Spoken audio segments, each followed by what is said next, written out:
The advice and opinions expressed by the host of Autism Live and her guests are meant solely as suggestion and should not be in any way construed as child-specific advice. The Center for Autism and Related Disorders advises working with a board-certified behavior analyst who has experience with autism before starting any intensive behavioral intervention. Any choices you make in determining your child's treatment are completely at your own discretion.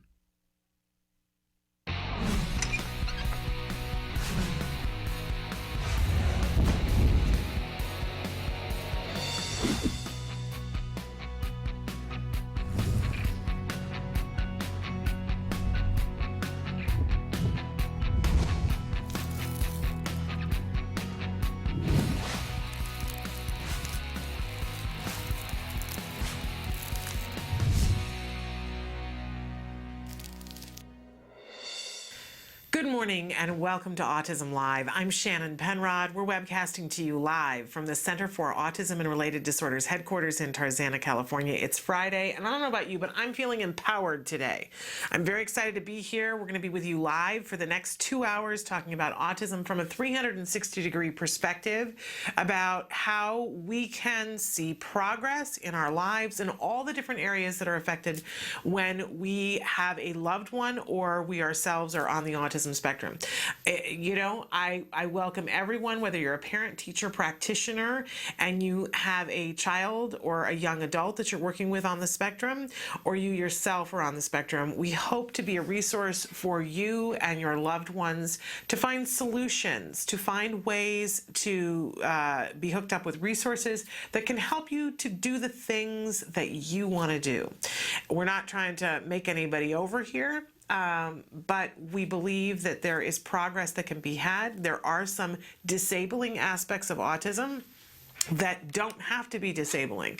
We know that we can make progress in these areas. And so those are the things that we talk about. We know that sometimes it is far-reaching. It can be about your ability to go grocery shopping, your ability to buy groceries, right?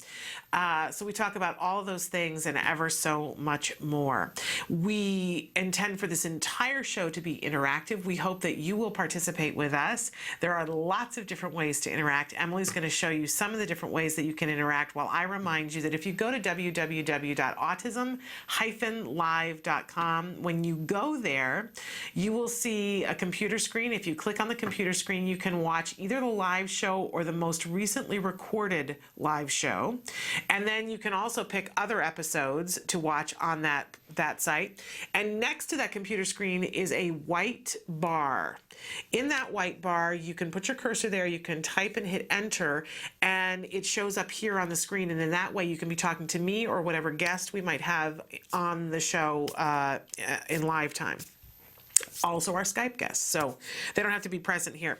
But in any case, that's free. You don't have to log on. There is no one asking for your name or your credit card. Don't we love that? And the difficulty with that, though, is that if there's something you want me specifically to get back to you about, you will need to give me some information, whether it's an email or a phone number, so that I can get back to you directly. That isn't always necessary, but sometimes people want that. I have a way of editing that before I share that with the audience. So we will never share your personal information. We know how important it is to not put your business on the streets, right? I have a friend who always says, don't put my business on the streets, right? Okay, very important to us. I always like to remind you at the start of the show, too, that I am not an expert in autism, and I don't even pretend to be.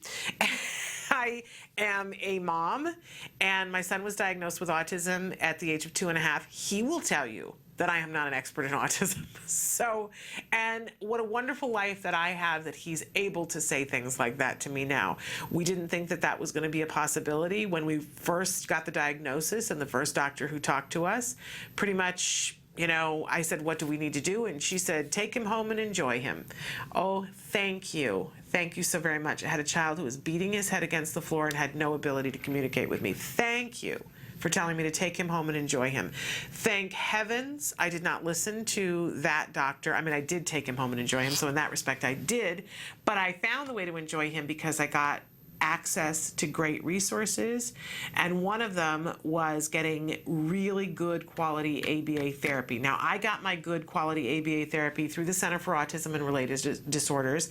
That's partially why I'm a big fan of theirs and why our show is housed in their building. But there are lots of ABA providers out there. Please do not think that they are the only ABA provider. They're just the largest, and I love them. So, but I encourage you guys to be talking to us about what ABA providers you love. And there is much more to autism than just ABA, but we always want to make sure that our kids get access to ABA because it is the only scientifically proven effective treatment for autism. And the reason why that is because it's effective for all of our kids. We know that there are other things that are effective in little pockets, right?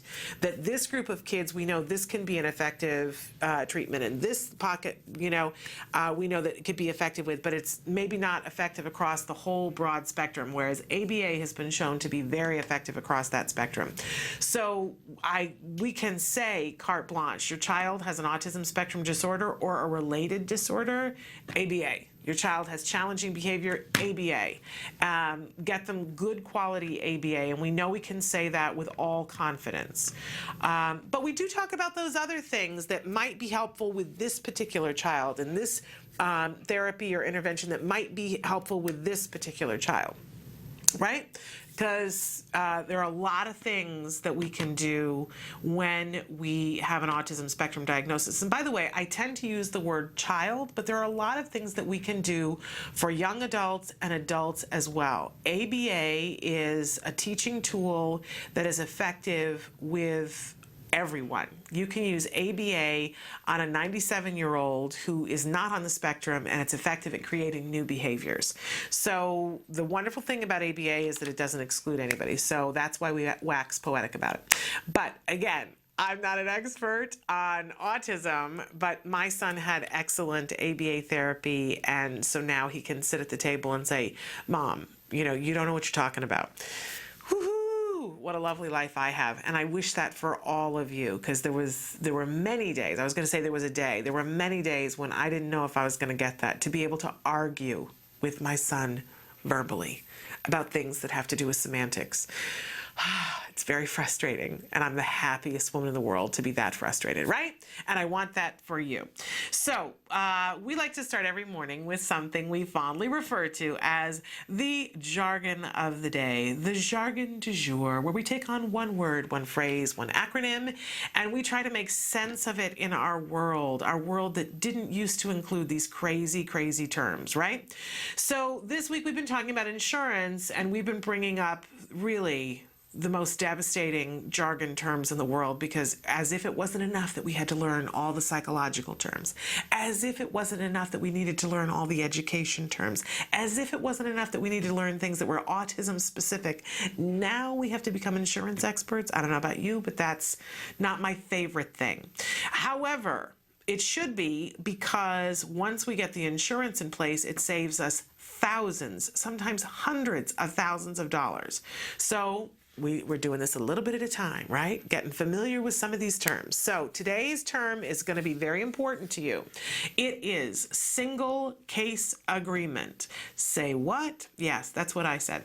But this is a term that you will hear people talking about. So let's take a look. We've had our insurance experts tell us what the actual definition is, and that is an agreement between a provider and an insurance carrier in which they agree to provide services for just one specific person. Okay. How does this relate directly to you? And this is my watered down version, a way in which you get an insurance company to look at your child as an individual instead of being tied to rules that are rigid.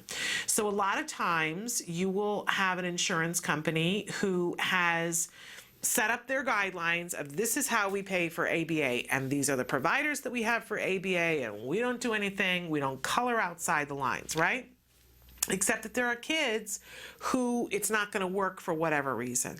Maybe all the providers that are on that insurance carrier's list the waiting list is 6 months to a year. And you have an entitlement, if you're covered by insurance for ABA therapy, to start your therapy in a timely fashion. They can't make you wait that 6 months, so you can ask for a single case agreement with a different provider, one who doesn't have a waiting list. There are other reasons why you might ask for a single case agreement as well, but it's a way in which the insurance company can color outside the lines and look at your individual circumstances. So we always talk about the fact that find out if you've got insurance, right? And if you've got insurance, and one way to find out if you've got insurance is to find the ABA provider that you want, call them up and say, I want to be working with you. Can you look at my insurance and figure it out? A lot of times that provider will discover, they're not in the group of your insurance. And they might come back to you and say, hey, we're going to petition for a single case agreement, which means that insurance company is not going to take on providing for hundreds of kids with this provider, but they're just going to look at you as a single case, and they're going to make an agreement with a provider. It can be a wonderful way for you to get the services that you want. Because as we know, there are many great ABA providers out there, but they are not all created equal. And we have to be very informed as parents about what kind of quality we're looking for and who's providing it. And we've talked before on the show about the fact that really some of the best information you're going to get are going to be from other parents.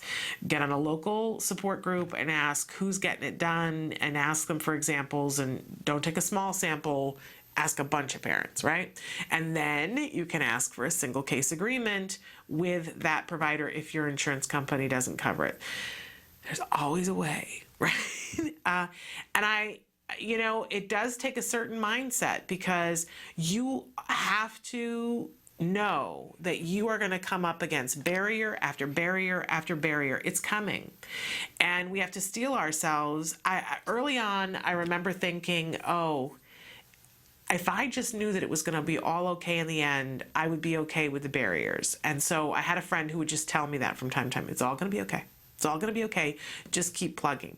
You're going to meet barriers, though. And this is one of the ways around one of the barriers. Good thing to know, single case agreement.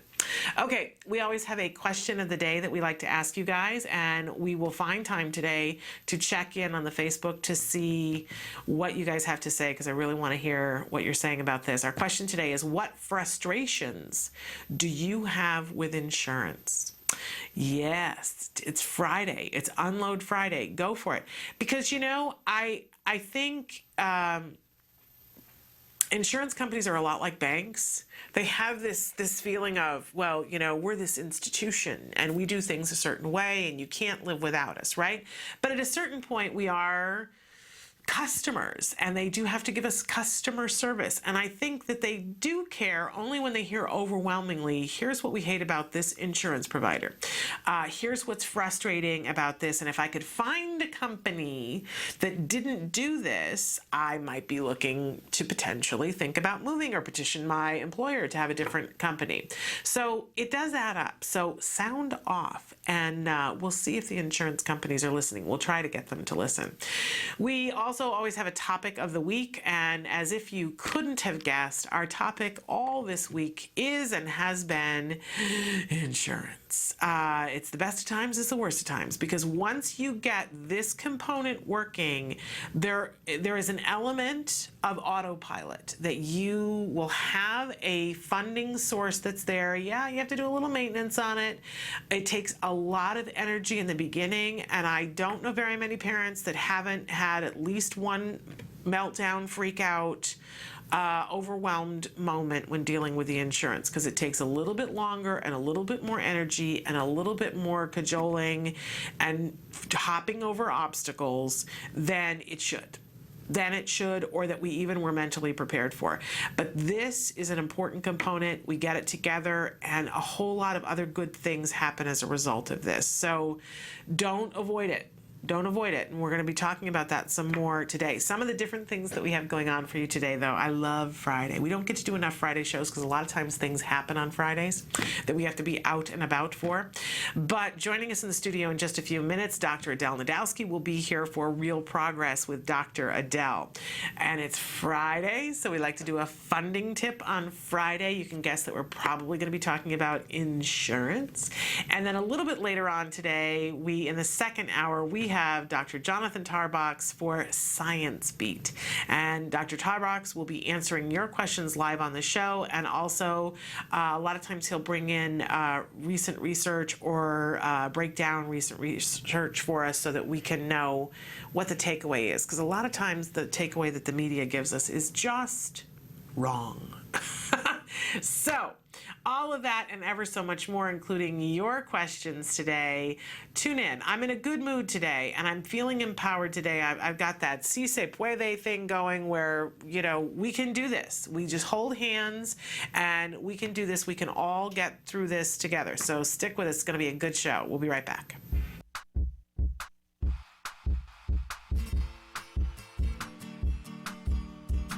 Hi guys, welcome back to Smarty. For this month, I figured we're going to do a super special portrait that is in the theme of October, which means spooky eyes that follow you as you walk around. In this activity, you and your child are going to work on emotions and socio-dramatic play. So let's get started. The materials you'll be needing are a camera, a ping pong ball, X-Acto blade, tape, and a marker. And if your kids are up to it, props and costumes.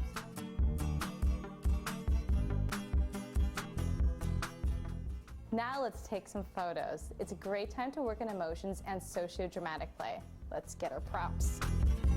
See all the colors in the sky tonight. It's time to let the sunshine hide.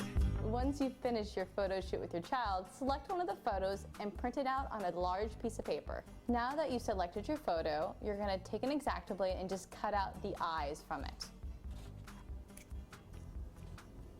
This part of the activity is definitely only for the adults. Now that you've finished cutting out the eyes, what we're going to do next is take a ping pong ball and cut it in half. You'll see why in just a moment. So with the ping pong balls, we're going to create the illusion of the following eyes. So what you're going to do is take a marker and you're going to make a dot in the very, very center. You're going to want to make it like the same size of what the iris was in the photo. Now that the ping pong balls are done, I'm just going to tape them to the back of the photograph. So does it look like she's following you? Well, I hope you enjoyed this activity for Smarty. Until next time, craft on, guys. Can you see me flying by your side? Welcome back. We have a new partner with Autism Live, and that is the fabulous Autism Daily Newscast. And they're a wonderful, wonderful resource for all news about autism. So we want to encourage you to go to their site, www.autismdailynewscast.com. And our story today from the Autism Daily Newscast is entitled Video to Enhance Social Skills for Autistic Teens. How fabulous is this? Past studies have shown that the use of technology can assist in learning for individuals with autism. However, the use of video within a group setting had not previously been explored. Moreover, few interventions to help teenagers gain social skills have proven effective. Joshua Plavnik, assistant professor of special education at Michigan State University, and his team studied a group of 13 to 7-year-olds with ASD. In small groups, they were provided with video instructions via an iPad or a laptop. The students involved in the study showed an increase in the level of complex social behaviors. These skills were learned more quickly and were sustained over time. Plavnik was quoted as saying, "Teaching social skills to adolescents with ASD has to be effective and practical. Using video-based group instruction regularly could promote far-reaching gains for students with ASD across many social behaviors." Staff resources to provide one-on-one for students with autism is an increasing issue, and alternatives need to be developed. Video teaching could be one solution, Plavnik says. Video-based group instruction is important given the often limited resources in schools that also face increasing numbers of students being diagnosed with ASD. Wonderful, wonderful report. For more on this story and other stories that are breaking news in the world of autism, we encourage you to visit www.autismdailynewscast.com. And they are also available on the Apple News Network. We'll be right back after these messages.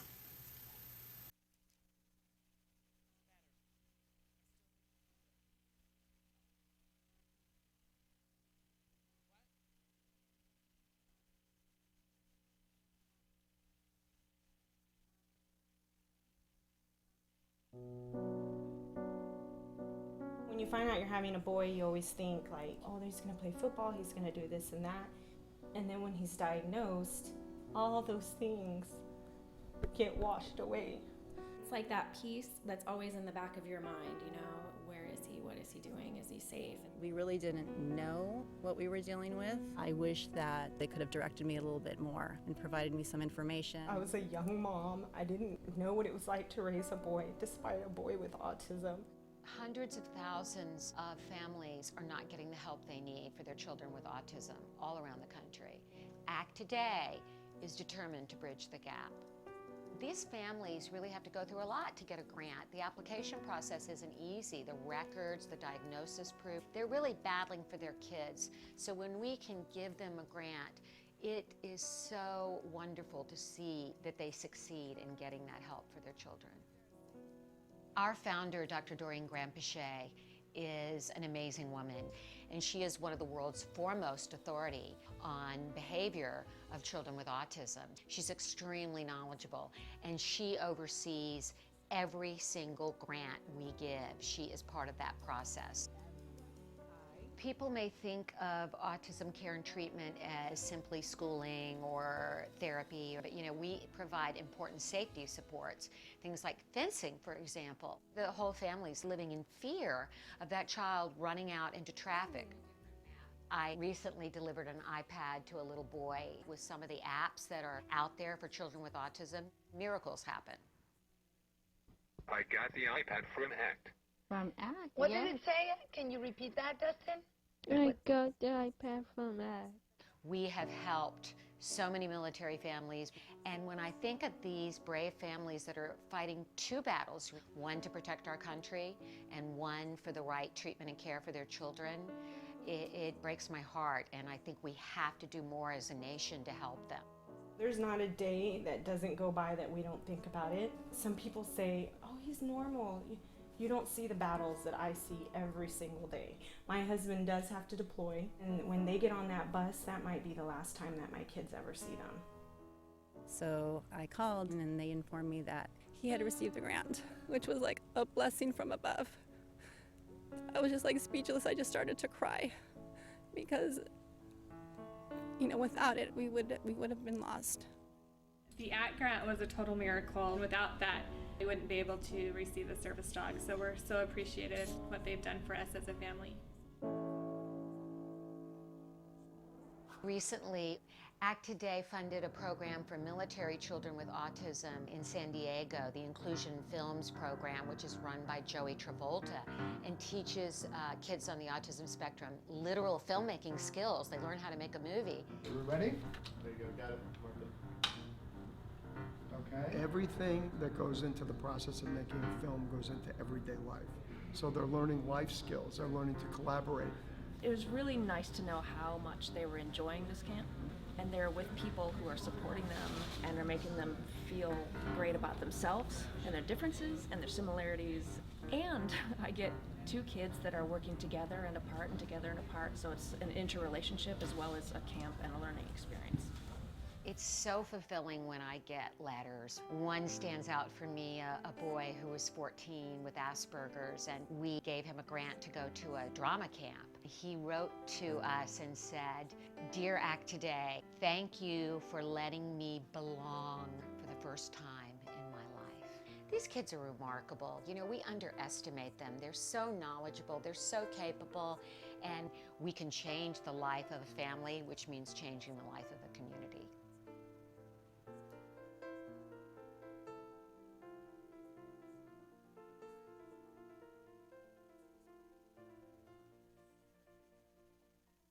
Welcome back to Autism Live. Joining us in the studio is Dr. Adel Najdowski. Welcome to Autism Live. Thanks. Nice to be here. So happy to have you here. We call this segment Real Progress with Dr. Adel because we talk about how to make progress on things that sometimes seem insurmountable to us, and we hear sometimes from people, well, that's just part of autism, and there's nothing, you just throw our hands up in the air and wow, yeah, just move into acceptance land, right? Mm-hmm. But that's not the case. We know that we can make progress on a vast array of things if we focus on and target different behaviors. That's right. So today I've asked you to come in and talk about, we've been talking all week long about the case in New York of Avonte, who, a 14-year-old on the spectrum, largely nonverbal, who 2 weeks ago today went missing for the 4th time. This wasn't something that just happened one time, but this is the 4th time that it's happened that he has eloped from his one-on-one aide at his school,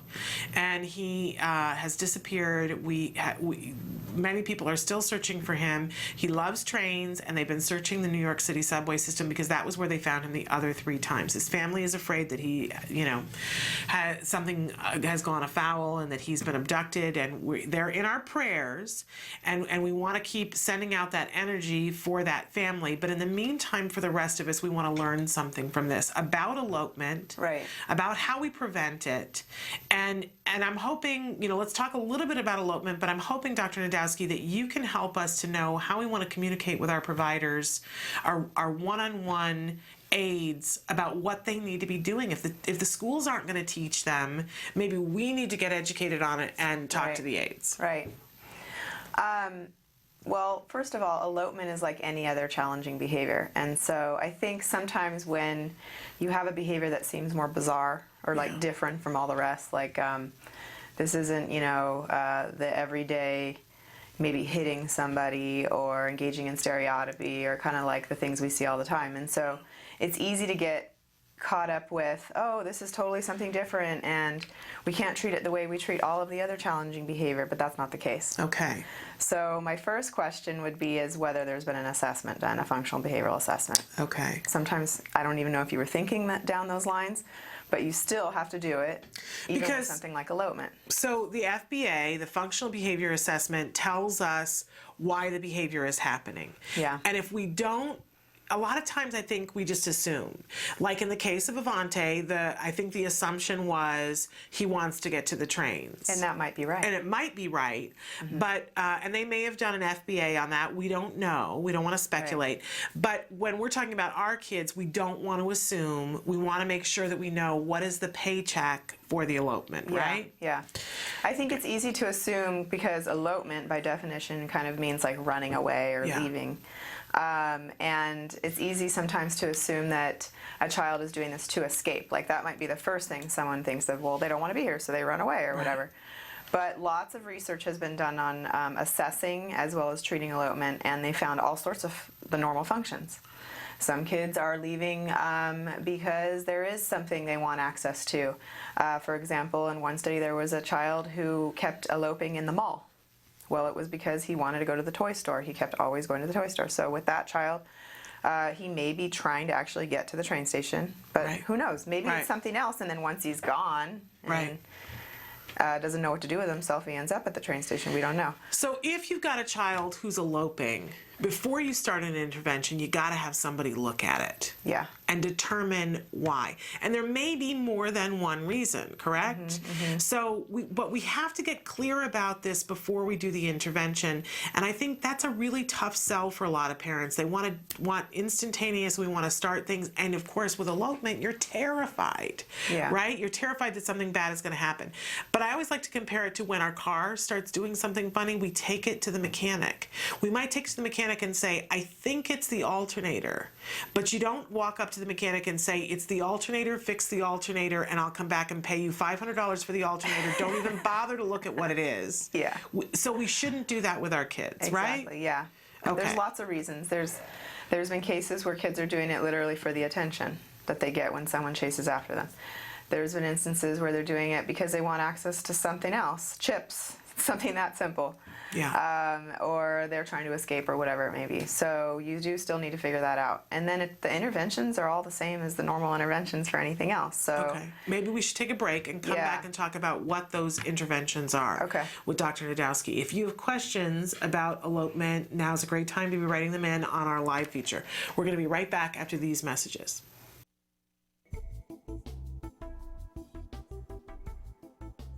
Skills is an online program that provides assessment, curriculum, positive behavior support planning for challenging behavior, and progress tracking, and it does this all in one place. The Skills assessment and curriculum addresses 8 areas of development, which even includes advanced higher level areas such as executive functions and cognition, which pretty much makes Skills the only ABA-based set of curricula for teaching more complex skills, things like problem solving, planning, self-management, perspective taking, and even inferring and predicting others' private events. Skills is a 4-step system. Step 1 is to add the child to your account. Step 2 is to start assessment. The Skills assessment is the only ABA-based assessment with psychometric research demonstrating the language subscale to have excellent reliability. Every area of human functioning and typical child development from infancy to adolescence was researched, making the Skills assessment the most comprehensive of its kind in the world, and we're quite proud of that. Skills is easy to use. Simply click Start Assessment and begin answering questions. Or simply type in a keyword, find specific activities to assess, and add activities to treatment. Step 3. Choose activities. Once you've completed the assessment, Skills selects from a pool of 4,000 activities categorized by age, level, and skill type to provide you with exactly those activities each child needs. Start by choosing a curriculum, then a lesson, and finally an activity.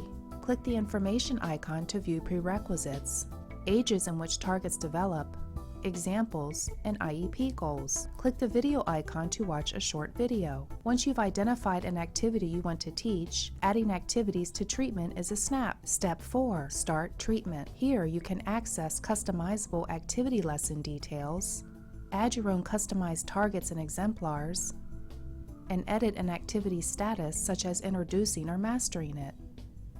You can even print handouts such as worksheets, tracking forms, visual aids, and other materials. Skills also offers multiple progress charts mapping curriculum progress, lesson progress, and cumulative number of activities and targets mastered over time. The Skills language curriculum is categorized by verbal behavior type so that users can identify progress for verbal operants, such as echoics, mans, tax, and interverbals. Skills is one of the only programs that provides the ability to write behavior intervention plans, or BIPs, for challenging behavior. With just a few clicks, the outline of the behavior intervention plan is written for you and ready to be printed and implemented. You can learn more about Skills today and get started by visiting us at www.skillsforautism.com, or you can call us at 877-975-4559.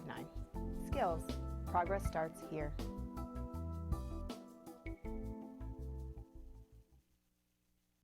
Welcome back to Autism Live. With us in the studio right now is Dr. Adel Najdowski. We're talking about elopement and the interventions for elopement. We talked before the break about how important it is to do a functional behavior assessment to know why the elopement is happening, but now we want to focus on what are the different interventions once you know what the paycheck for the eloping is. Right, so the intervention, of course, is going to depend on what the function is. Yes. So let's use this example of this child we knew who was eloping to get to a store in the mall. Okay. In his case, we taught him functional communication training. I say we like I was an author on the study. I just happened to be colleagues with the people that ran the study, and I remember them presenting the data, actually, and us discussing it. But just simply taught him to ask for access to go to the store. Okay. You know, that was in the case of getting access to that. There's been other ones where they want access to something else, same thing. Yeah. Whether it's a location or an item or an activity or whatever, you can teach them some sort of functional communication response. Even if they can't even speak, there's a sign they could use. There's, some sort of a card you could give them that they would ask in exchange for, or something like that. And in that intervention, what's key is that as soon as, when you're teaching it, and correct me if I'm wrong, when you're teaching it, when they ask for it, in the beginning, you immediately give them access to it. And then down the road, you teach them how to wait for it. Exactly. But in the beginning, if they ask for it, you give it to them. Exactly. And there's also been some research done on using blocking when it comes to elopement. Blocking just meaning, obviously, not allowing the child to elope. And bringing them back to wherever the location is. And the research looked at using these function-based interventions. So like in the example that I just gave where the kid actually wants access to something, having them ask for access is based on the function. So we consider that a function-based intervention. Right. But you can do that by itself, or you could also add in the blocking. So if they start to leave, then just not allowing it to occur. And the research showed that it was more effective if you added in blocking as well. Okay, but what's important here, because I think a lot of people just do the blocking without trying to teach a replacement behavior. Yeah, but that's not going to work. That's not effective. Yeah. So if you're just trying to block the door, you're going to continue having the problem forever. Exactly. So you need to do the blocking with teaching the replacement behavior. That's right. Okay. Right. And then, like, let's say we had a child who was doing elopement for attention. Some research has been shown where you provide attention on a fixed time schedule, just for free, for no reason. Not contingent on any particular behavior that they're doing or anything else. They call it non-contingent reinforcement because you do it not contingent on anything the child's doing, just contingent on the passage of time. So, for example, what you might want to do is get a baseline of how often is it that this child is eloping. If they're doing it every 5 minutes, then every 4 minutes or something, you're going to provide the attention. Okay. You could also teach them a response to also request attention though as well, because again, with that intervention, we're not giving a replacement behavior, right? We're just kind of giving them an antecedent modification where we're giving them attention, lots of it, to try to avoid them ever even engaging in the behavior to begin with. That's great, and those work really well, and we should be doing them. But also, how do we give the child a way to replace their eloping behavior? So teaching them how to appropriately request attention. Or engaging in appropriate interactions or things like that. Yeah. And again, they don't have to be verbal to request for attention. They can point to an icon, or they can, have some sort of, lots of different ways that kids ask for attention. Learn to tap someone to get their attention. Appropriately. Absolutely. Like that. Okay. If we're talking about elopement to try to escape, obviously there's lots of things you want to do. Like, look at what you're doing with the child. Why are they trying to escape? Right. Is there something aversive about the situation they're in? Can you modify their tasks to make them more successful? Can you increase the amount of reinforcement that's being provided in that situation so that it's not so aversive for them to want to escape? Can you give them more choice during those demand situations? Can you change the way you're prompting? Some kids, they just react very adversely to certain kinds of prompts. There's just all sorts of things you can do to change up the environment. You could do a version of what we call demand fading, just barely give them any instruction or demand at all because they're trying so hard to escape. And then reinforce that right away with whatever this is that they're always eloping to. Right.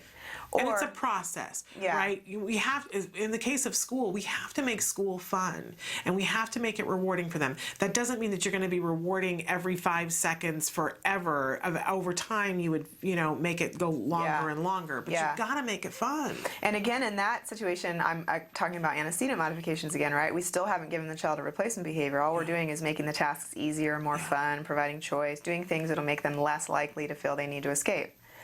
Okay, again, they need to have a replacement behavior though. So if they are feeling they need to escape, then can they ask for a break? And again, can they just do a sign for that if they don't speak or whatever it may be? Right. And I know people sometimes say, like, this is all unrealistic. What are we going to do? Like, spend the whole day at the train station? Are we going to let this kid escape, like, all day long and stuff like that? And the answer to that might be, like, yeah, initially you might have to. Initially, but not long term. But I would venture, if this child, the Avonte who we're talking about, he escaped 3 times before, I'm going to guess they were spending a lot of their day blocking. Yeah. And if you want to get to the point where they're being educated, then you got to deal with this component first. Right, right. And this is what works. We actually had a child, and I like to use this case because it was so severe, and I don't know if I've ever mentioned this on the show before, where he was at the situation where he was very aggressive. That was his challenging behavior, and it was to the point where the school didn't know what to do with him, so they gave him his own classroom with his own teacher. Have I ever mentioned this before? And so then they asked us to come in. I was working for an organization who deals with challenging behavior, and to consult and help them. Because, I mean, come on, seriously? They're going to give up a whole entire classroom and a whole entire teacher for one kid. Right. Okay? So we found out that his aggression, because he would engage in major aggression, was for escape. So we did this stuff where we basically let him ask for a break, and we would give it no matter what, and then beginning as long as he wanted, whatever. But then every few minutes during the break, we would ask him if he wants to get back on task. And we would, of course, start with easy things and all that kind of stuff. And then we put him on a point system where if he was on task for like a small amount, he got a reinforcer. Okay. And over time, basically what we did is we were able to increase the amount of time he was actually doing work and staying on task, because the reinforcement system was so strong. Right. It motivated him Made it to worthwhile want to for do him. it. Sure. Versus taking these breaks where there wasn't that much fun stuff to do during the break. It was pretty much boring. Right. Okay. And so we got him to the point where, like, maybe initially he wasn't doing anything to working full day with the teacher with zero aggression. And how long do you think that took you? Was it 6 months? Was it a year? No, like a couple weeks. Okay. And see, it seems overwhelming to teachers and administrators and to parents sometimes, but to turn that behavior around in a couple of weeks. Well, you'll see in a couple of sessions change in behavior. Yeah. What I'm saying in a couple of weeks is he's working all day long. Right. Okay. He didn't need his own classroom anymore. Well, it took longer than that to get him out of the classroom, because we wanted to, of course, make sure he could do it with different people. So we had to bring in different teachers and, like, you know, one kid or something like that. But he got to the point where what happened was he would be, like, included in a classroom for 10 minutes or something, and then go back to his own classroom the rest of the day. Amazing. And then longer with those kids, and then it just got to the point where he was spending like a majority of his time in being included. And and then when we got rid of the classroom, he actually got like his own room. It was more like a closet in the school. It was a smaller space, but it was his own like hangout man cave or something like that he could go to take breaks. To take a break, a safe space. He was super into Pokemon cards. And he would go in there, and he during like free time, recesses and lunchtime and stuff, he would bring friends with him, and they would do like Pokemon games and stuff like that. But what's important here is that room was a reward for him and a break for him, not a place where cave. But not a place that they sent him when he was engaging in challenging behavior. Yeah, that's why I'm calling it a man cave on purpose, because most men love their cave. Yes, it's like a good exactly. place. It's a very but a lot of times schools, unfortunately, they wait until the behavior has happened, and then they send them to these supposed safe spaces as a punishment. And then what happens is the kids like the safe space, or, you know, so the behavior happens more often, or they hate the space and we get more challenging behavior. So it really depends on how you use those spaces. Yeah, it was almost used more like he got based on his performance during the class. So he was like we literally would collect data on an interval system, like every 10 minutes or 15 minutes we were collecting data on whether he was on task, did he engage in aggression, blah blah blah, right? And then he would get points, and we would like check in with him and show him what his points were. And then he had this whole menu of things he could buy with the points, which could be like school related things like computer time, you know, pizza lunch with a friend, which would cost a lot more points, you know, whatever. But there were things on there that were super reinforcing. Time in that room with the Pokemon, you know, whatever it may be.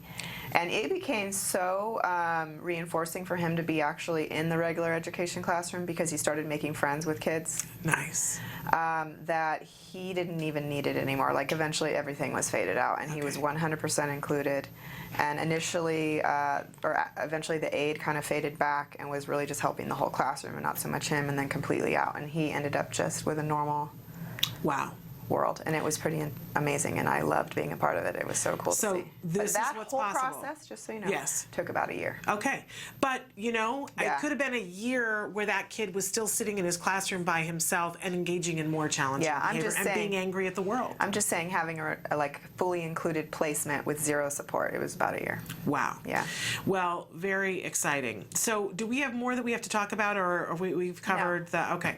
So, I would love for all of us to be thinking thinking about this, and if you see that your child is eloping at school, I would say the first thing based on what you said is to ask for the FBA on the elopement. Ask the school to do it. Yeah. Make sure that they get somebody who's a BCBA who knows something about elopement to do it. The next thing you must do, if you don't already have, is an aid, and it needs to be one-to-one, because you don't want the child sneaking away somehow when the aid was looking the other direction. Because even if it's one-to-one, they might still lose the child if they just even like look away for a minute, you know? So they really need to be.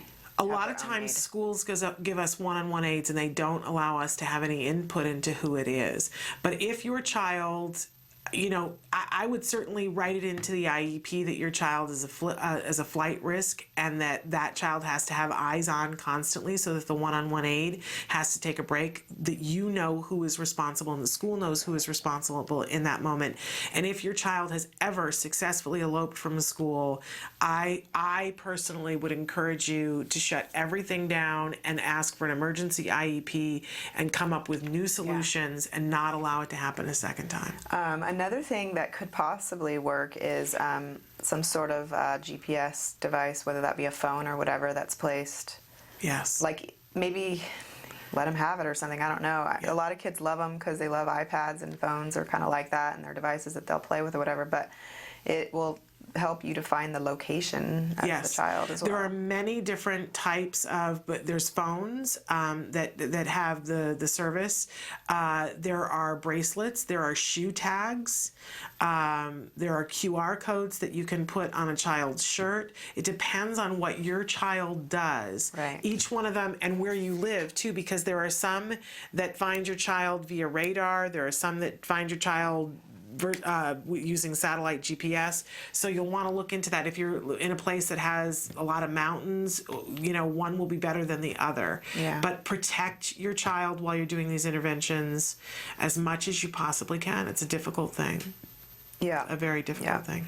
But this is all helpful information, and I love the hope of this story of the young man in his own classroom. Yeah, this child that we've been talking about with the train, I mean, I could almost see that just being one of his expensive items on his list, that he could earn enough points to go and do that. Yeah. And in the meantime, maybe his small reinforcers would be like looking at train pictures or going online to a train. I don't know, maybe they have ones where you can see live train stations. I don't really know, but I mean, there's probably a lot of things you could do. You got to think outside the box sometimes, and sometimes the school doesn't want to go there, but as parents and caregivers, we have to encourage them. And I know we're kind of talking like that's the reason why it's eloping. We actually don't know that. We don't know. But I'm just saying, if that is the reason, that's a kind of complicated big reinforcer to be able to deliver all the time. What has been reported is the 3 times previously that was the reason, and so we can't assume that that's what it was this time. But you know, we can talk about those 3 previous times. We hope and pray that Avonte is all right and that he'll be returned safely. But in the meantime, it's a reminder to all of us to prioritize keeping our kids safe. And we can do that thanks to you with this information. We thank you so much for being here. We look forward to having you back next week. Thank you. And also want to remind people that you were one of the co-creators of Skills. And if people have questions for Skills, we usually feature one on the show every week, but we spent a little bit more time on this week because of this breaking in the news.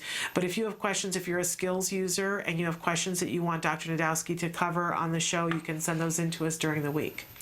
We are going to say goodbye to you. We're going to take a short break, and we're going to come back with more of Autism Live. We're going to take on funding because it's Funding Friday. Stick with us.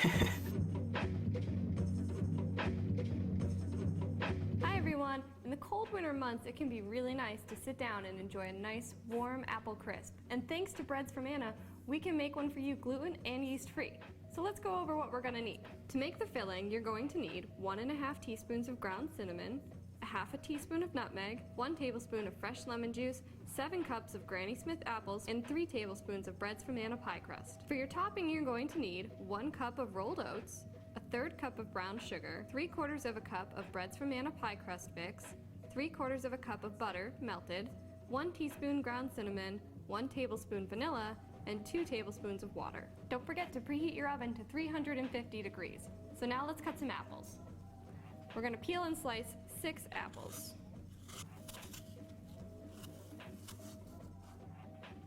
So as you're cutting your apples, make sure you add your lemon juice to make sure that they don't brown and oxidize. So once all my apples are cut and sliced, I'm gonna go ahead and add the nutmeg, cinnamon, and the pie crust mix.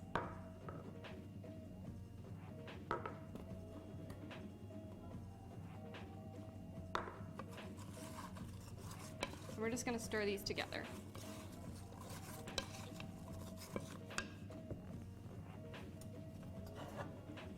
So we've got a 13 by 9, and we're just gonna spray this with a little bit of grapeseed oil.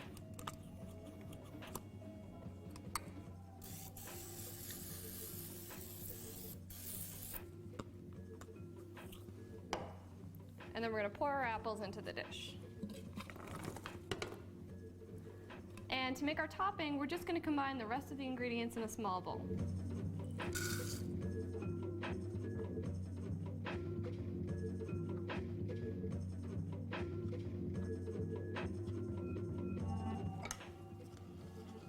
All right, that looks pretty good. We're just gonna pour this evenly over the top of the apples and we should be good to go.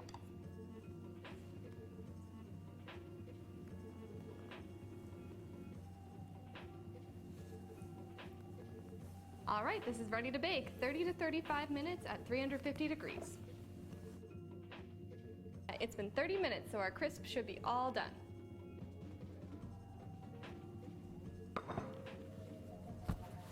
All right, it's pretty hot, so you would probably want to let it sit for a little while, but we're gonna go ahead and serve up a slice here.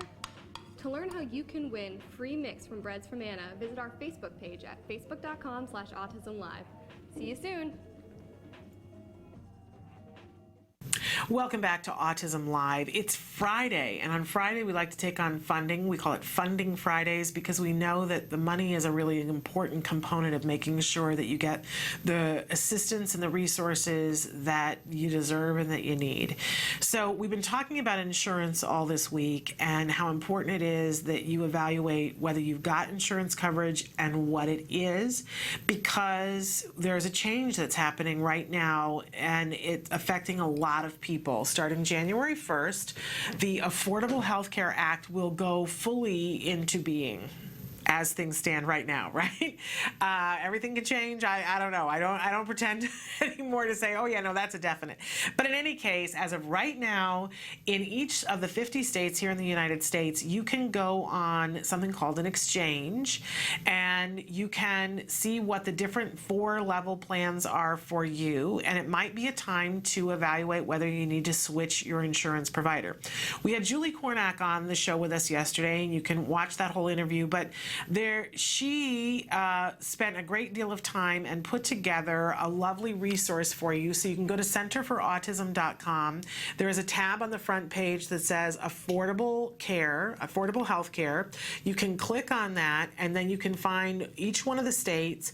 Go to your individual state, click on that, and it will give you more information about what the different plans are in your area. And not only that, it references what the different insurance companies are and what they're providing. So the key here is beginning to understand whether or not your insurance is actually insurance, or as we talked about the other day, whether it's a self-funded plan. Because your self-funded plans are not affected by your state mandates. So if your state passed insurance reform, if you are a self-funded plan, right, there's still a great possibility that you're left out. It may be that your provider is doing the right thing, the stand-up thing, and is providing for behavioral health. But go to that site, check it out, see if that is a beginning resource for you. But one of the things that I want to remind you of today for the Funding Fridays is that even when you know what your state mandate is, a lot of times people have written in and said, well, you know, our state mandate says that it'll cover up to $36,000, but then when we talk to an ABA provider and we've got a 3-year-old child and they're saying that you're saying all the time, Shannon, that child needs 25 to 40 hours a week, and so we can see that $36,000 is going to go poo, right? Just like that. We'll be done in a month, and then where will we be? We'll be on the hook for all this money. But what I want to remind you too is that if the state mandate, there is a mental health prosody bill, I think I've got the right words here, but it's federally mandated. So anytime there is a federal law, it overrides the state law. So if in your if in your state there, or in your insurance, your individual insurance, it covers other amounts for any kind of mental health issue where the cap is higher. Let's say that if the child were to have been in a car accident and had a brain trauma, and the insurance company for that injury would cover up to $150,000 worth of behavioral health, then guess what your child qualifies for, whatever that number is. Doesn't matter what the state mandate is. There is a federal mandate that if they're covering it for one event, then they have to cover it for all mental health benefits. So isn't that a lovely thing to know? When you look at those first numbers, don't take them at face value. You might have to do a little bit of digging. You might have to look through your insurance book or go to your HR provider. And the first thing you want to do is say, what is my plan going to cover for behavioral health? If you don't get the answer you want, you might want to go back and say, hey, what would it cover if my child had a brain injury? And that is what it will actually cover. And there are not a lot of people telling you that. So don't get discouraged. If you look at that number and go, this isn't going to get it done, it may not be the whole story. You have to get a shovel and start digging to get all of the information, right? And again, I want to encourage you, find the ABA provider that you want to work with and talk to them about it. They will be better equipped to deal with the insurance company than you will. You can also talk to your HR director, but I really think that the best resource is the ABA provider. They should be able to figure it out and hunt it down for you. And if they can't, it's not the right ABA provider. We've had Bryce Myler on the show before. She is the head of the contracts department for CARD, and she is a mom of a son who recovered from autism. And she's happened to have been an insurance expert working in the field of insurance when her son was diagnosed with autism way back in the dark ages of autism, because he's like 22 years old now. But years after her son recovered, when it was evident that insurance was now going to play a big role in the funding of autism, she began to then work for the Center for Autism and Related Disorders. Nobody will fight harder for you. And I know that other ABA providers, the smart ones, the really good ones, have great insurance experts running their departments. So go to the ABA provider, put it on them, and ask them to ask some of the tough questions for you. But don't get discouraged. Don't look at the piece of paper and say it's not going to be enough. Where there's a will, there's a way, right? All right. Next week, we're going to talk a little bit more about how you raise the funds in between for the copay and the co-insurance and the deductible and There's a way for that as well. We're going to take a break right now and go to the A word. This is the ongoing documentary. Oh, we still don't have the A word. But we're going to take a break anyway. So we'll be back after these messages. Stick with us. You say howdy, we say hi. Let's get rowdy, let's get wild. Let's get wild. Let's get wild. Let's get wild. Let's get wild. Hi, I'm Lisa Ackerman. Welcome back to another What's Left in Cooking Friendly for Kids with Allergies. And what we're going to make today is a pizza crust. We got lots of emails, and I really appreciate all the feedback. A lot of folks have been asking about what pizza crust is yeast-free, no eggs, and no gluten and all the other fun stuff. So we're going to take that challenge head on. And if anyone who likes New York type style thin crust pizza, that's what we're going for today. We're going to start with 1.5 cups of almond flour. Now for folks who have allergies with nuts, there's a great bread pizza crust mix from Anna's that I really like. It's another great alternative for people who are avoiding a lot of carbs and sugars. So I like this one as well. So Jamie's going to get the flaxseed meal going, and now let's talk about the starches. What's really important about this recipe to get that crisp New York style pizza crust is arrowroot. I love arrowroot starch. It has a lot to offer for binding and pulling this recipe together. And I also have my coconut oil. I'm a big fan of coconut oil. You've heard me talk about that many times. Next, we're going to add in our Our spices. I like a little spices. If you've got a kid that doesn't like spices, it's okay, but I've gone really light in the oregano and basil. So we're going to go ahead and add that in with the baking soda. And for folks who like a little sweetness, I do like maple syrup a lot. But you can just add just a wee bit for flavor. I use typically maybe half a teaspoon. So what's great about what Jamie's helping me with now, it's great for kids that have digestive issues. It gives a great deal of fiber and also allows a binding, like what you would look for in a gluten flour. This is a great gluten-free option. And this is a modified recipe from the website Real Sustenance. I love those guys. They do a great job, but I always like to tweak things, but appreciate them. Shout out. So we're ready to roll out our pizza crust. I'm so excited, Jamie. This tastes really good. We're going to get the pizza crust going and the pizza toppings ready as well. So all I'm doing with the pizza crust is laying down some of my great parchment, unbleached parchment paper. And scare your husband with the rolling pin. That's always good times. So we're just going to real simply roll this thing out. You really want it to be as thin as possible. And it's really all a matter of preference as to how thin you want it to be. This is not a really good thick crust, so that looks good. So I'm just going to go and outline my pizza crust so it's going to look a little prettier when I take it out of the oven. So don't be afraid of the rolling pin. Your husband can be afraid of the rolling pin, but you don't need to be afraid. This is why you gotta love parchment paper. And here we go. We're gonna pre-cook this at 350 for about 22 minutes. Look at this pizza crust. It's not totally cooked yet, so that's okay because we're gonna add our toppings to this. Most of us have a can of organic tomato sauce in our pantry. So all I'm doing is adding in just a smidge, okay, a quarter teaspoon of oregano. A smidge doesn't work in measurement. A quarter teaspoon of basil. And a wee bit of salt. Okay, a quarter teaspoon of salt. And for kids who are really sensitive to tomatoes, this is great because you can make it as fine as you want it to be.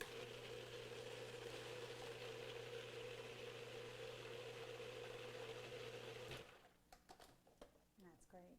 That smells good.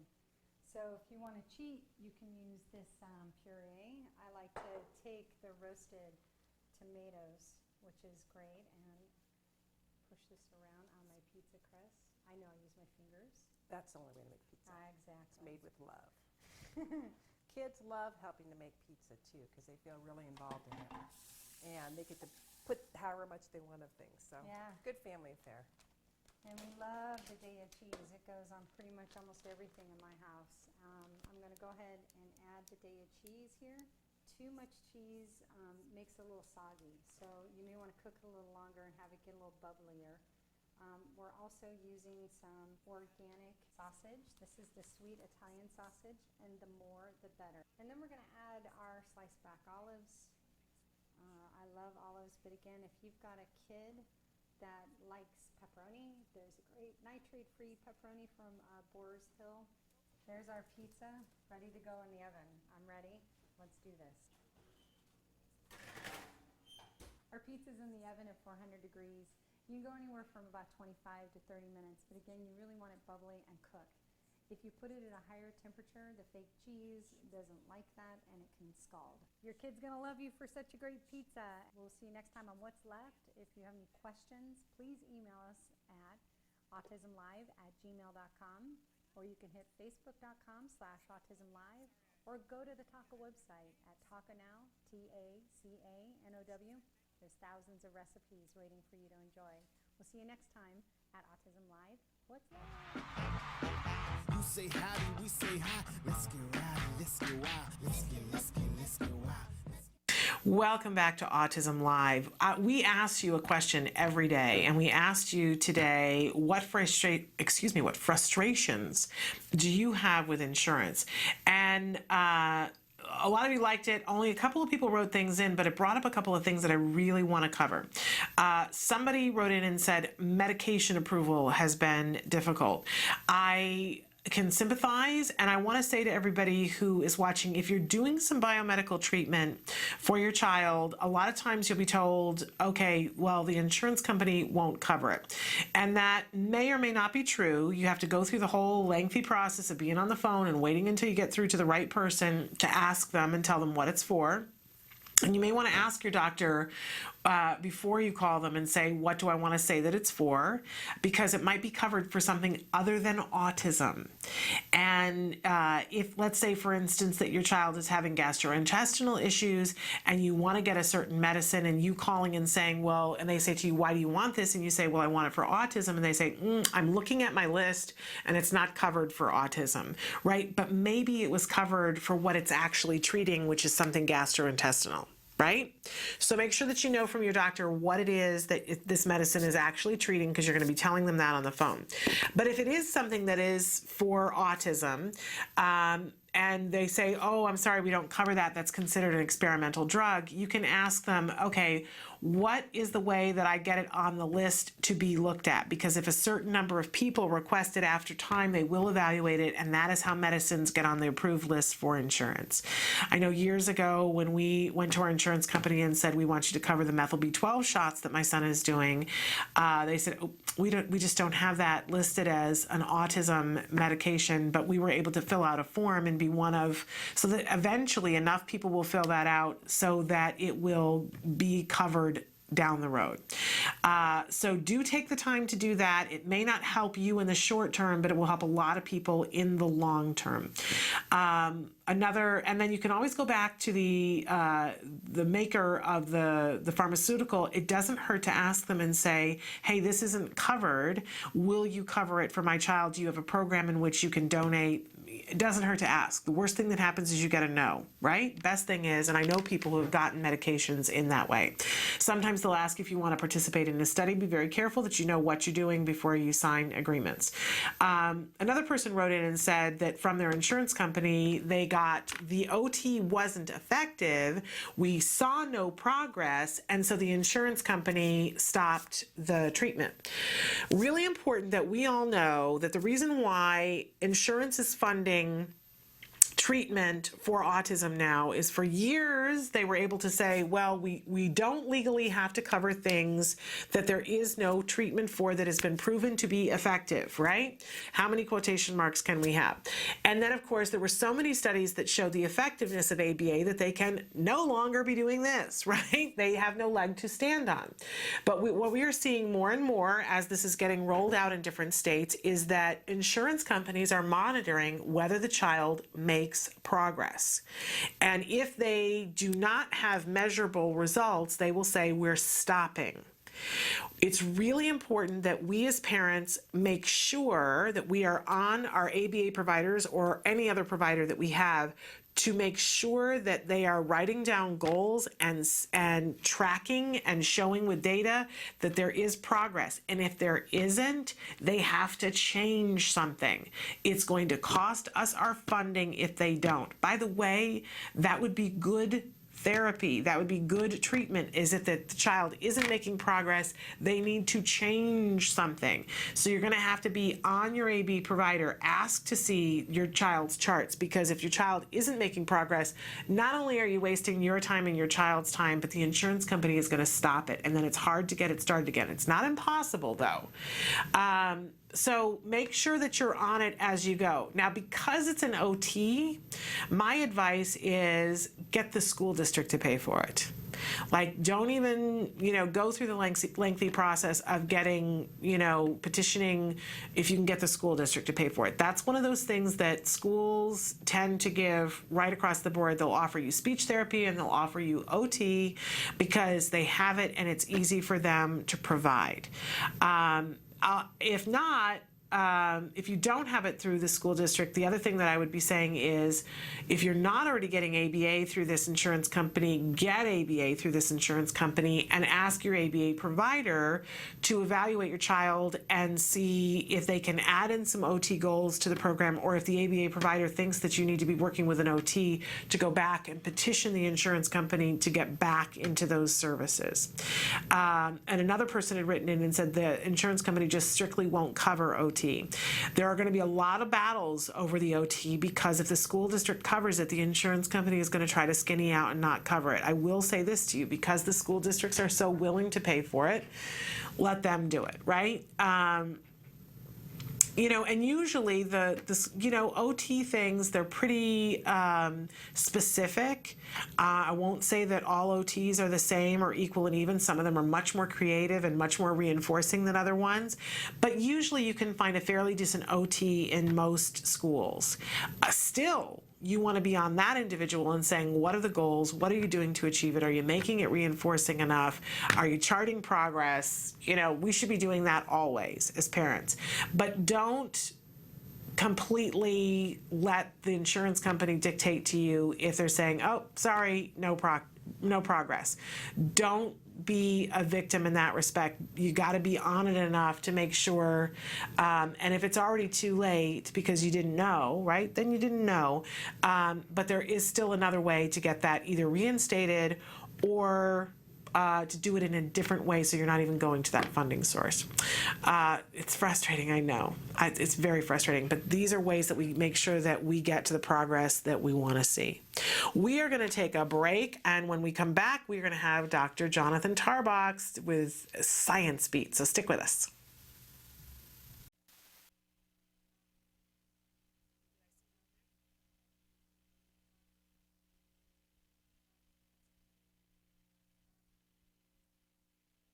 Potty training is different for every child. A child could come in with absolutely, no control over their bladder, and as long as that's not a medical issue, then we can certainly approach it behaviorally and give them the tools they need to be successful, just like any other skill that we would teach. Well, we think he's learning to pee on the potty. No big successes yet, and lots of accidents. Here is the laundry from today. For some of our kids takes, just a couple days. And then for other kids, it can take months and months and months. And then when you're looking at complete independence, it can take years. Hey, you have to go pee-pee? There's a lot of different ways to tell if a child is ready. We look for a couple different things. Probably the most important is parents saying, I need this to happen, I'm ready. Second is, a child showing interest in the bathroom, and some of it is simply age. It's time to go ahead and work on this. What are you doing? Pooping. You're pooping? You first start with teaching the child what they need to do on the toilet. The basic thing we want is for them to drink as much liquid as possible. It's inevitable that if you drink a bunch of liquid, you're gonna pee. No, I can't help you pee. I can hold your hand, but I can't help you pee. Ultimately, what we want is that, the child, as soon as they're put on the toilet, they urinate. So that's step one. Step two is usually working through the amount of time that they're off of the toilet and making sure that they're not having accidents during the time that they're off. So this is kind of the bladder control stage of things. So the purpose of the potty log is just to see how long it takes them as soon as they sit on the potty for them to actually urinate, and the amount of time that he's able to hold his urine. And with the log, we're able to visually see how long it takes them each time, and if they have accidents or not. He's on a half-hour potty schedule, so if he doesn't go when we take him, then we have to take him in 10 more minutes. So every 10-minute intervals until he does go, and then we reset the clock, and it's 30 minutes again. Okay, buddy. Okay, last chance to go pee-pees. Do we reset it for 10? Oh, what does that mean? What does that mean, Jack? It's potty time! We can come play after. Hurry! What we hope happens in this time is that the kids will learn how to initiate going to the bathroom on their own. This is oftentimes the hardest part of potty training, is because they get so used to somebody telling them when they need to go that they're not really recognizing the signs just in their own body of when they need to go. Uh-oh, he wet himself. Uh-oh. Big wet? Was it a lot? We can reset to half an hour now. The biggest thing for parents is not to give up. The other big tip, and I think pitfall that a lot of parents fall into, is putting their children back into pull-ups or diapers, especially if they're starting to have accidents. And this is probably the worst thing that you can do. They need to recognize that feeling of fullness in their bladder and take themselves to the bathroom or tell an adult that they need to go to the bathroom. What do you have to do? You have to put your pee-pee in the potty. Okay, give it a shot. See if you can put it in there. There you go. There you go. You're doing it. Yay, job. Big prayer for your pee-pee. Big prayer for your pee-pee. Yay! Woo! Yay! Good job. What a big boy. High five, high five, high five, high five, high five, high five, high five.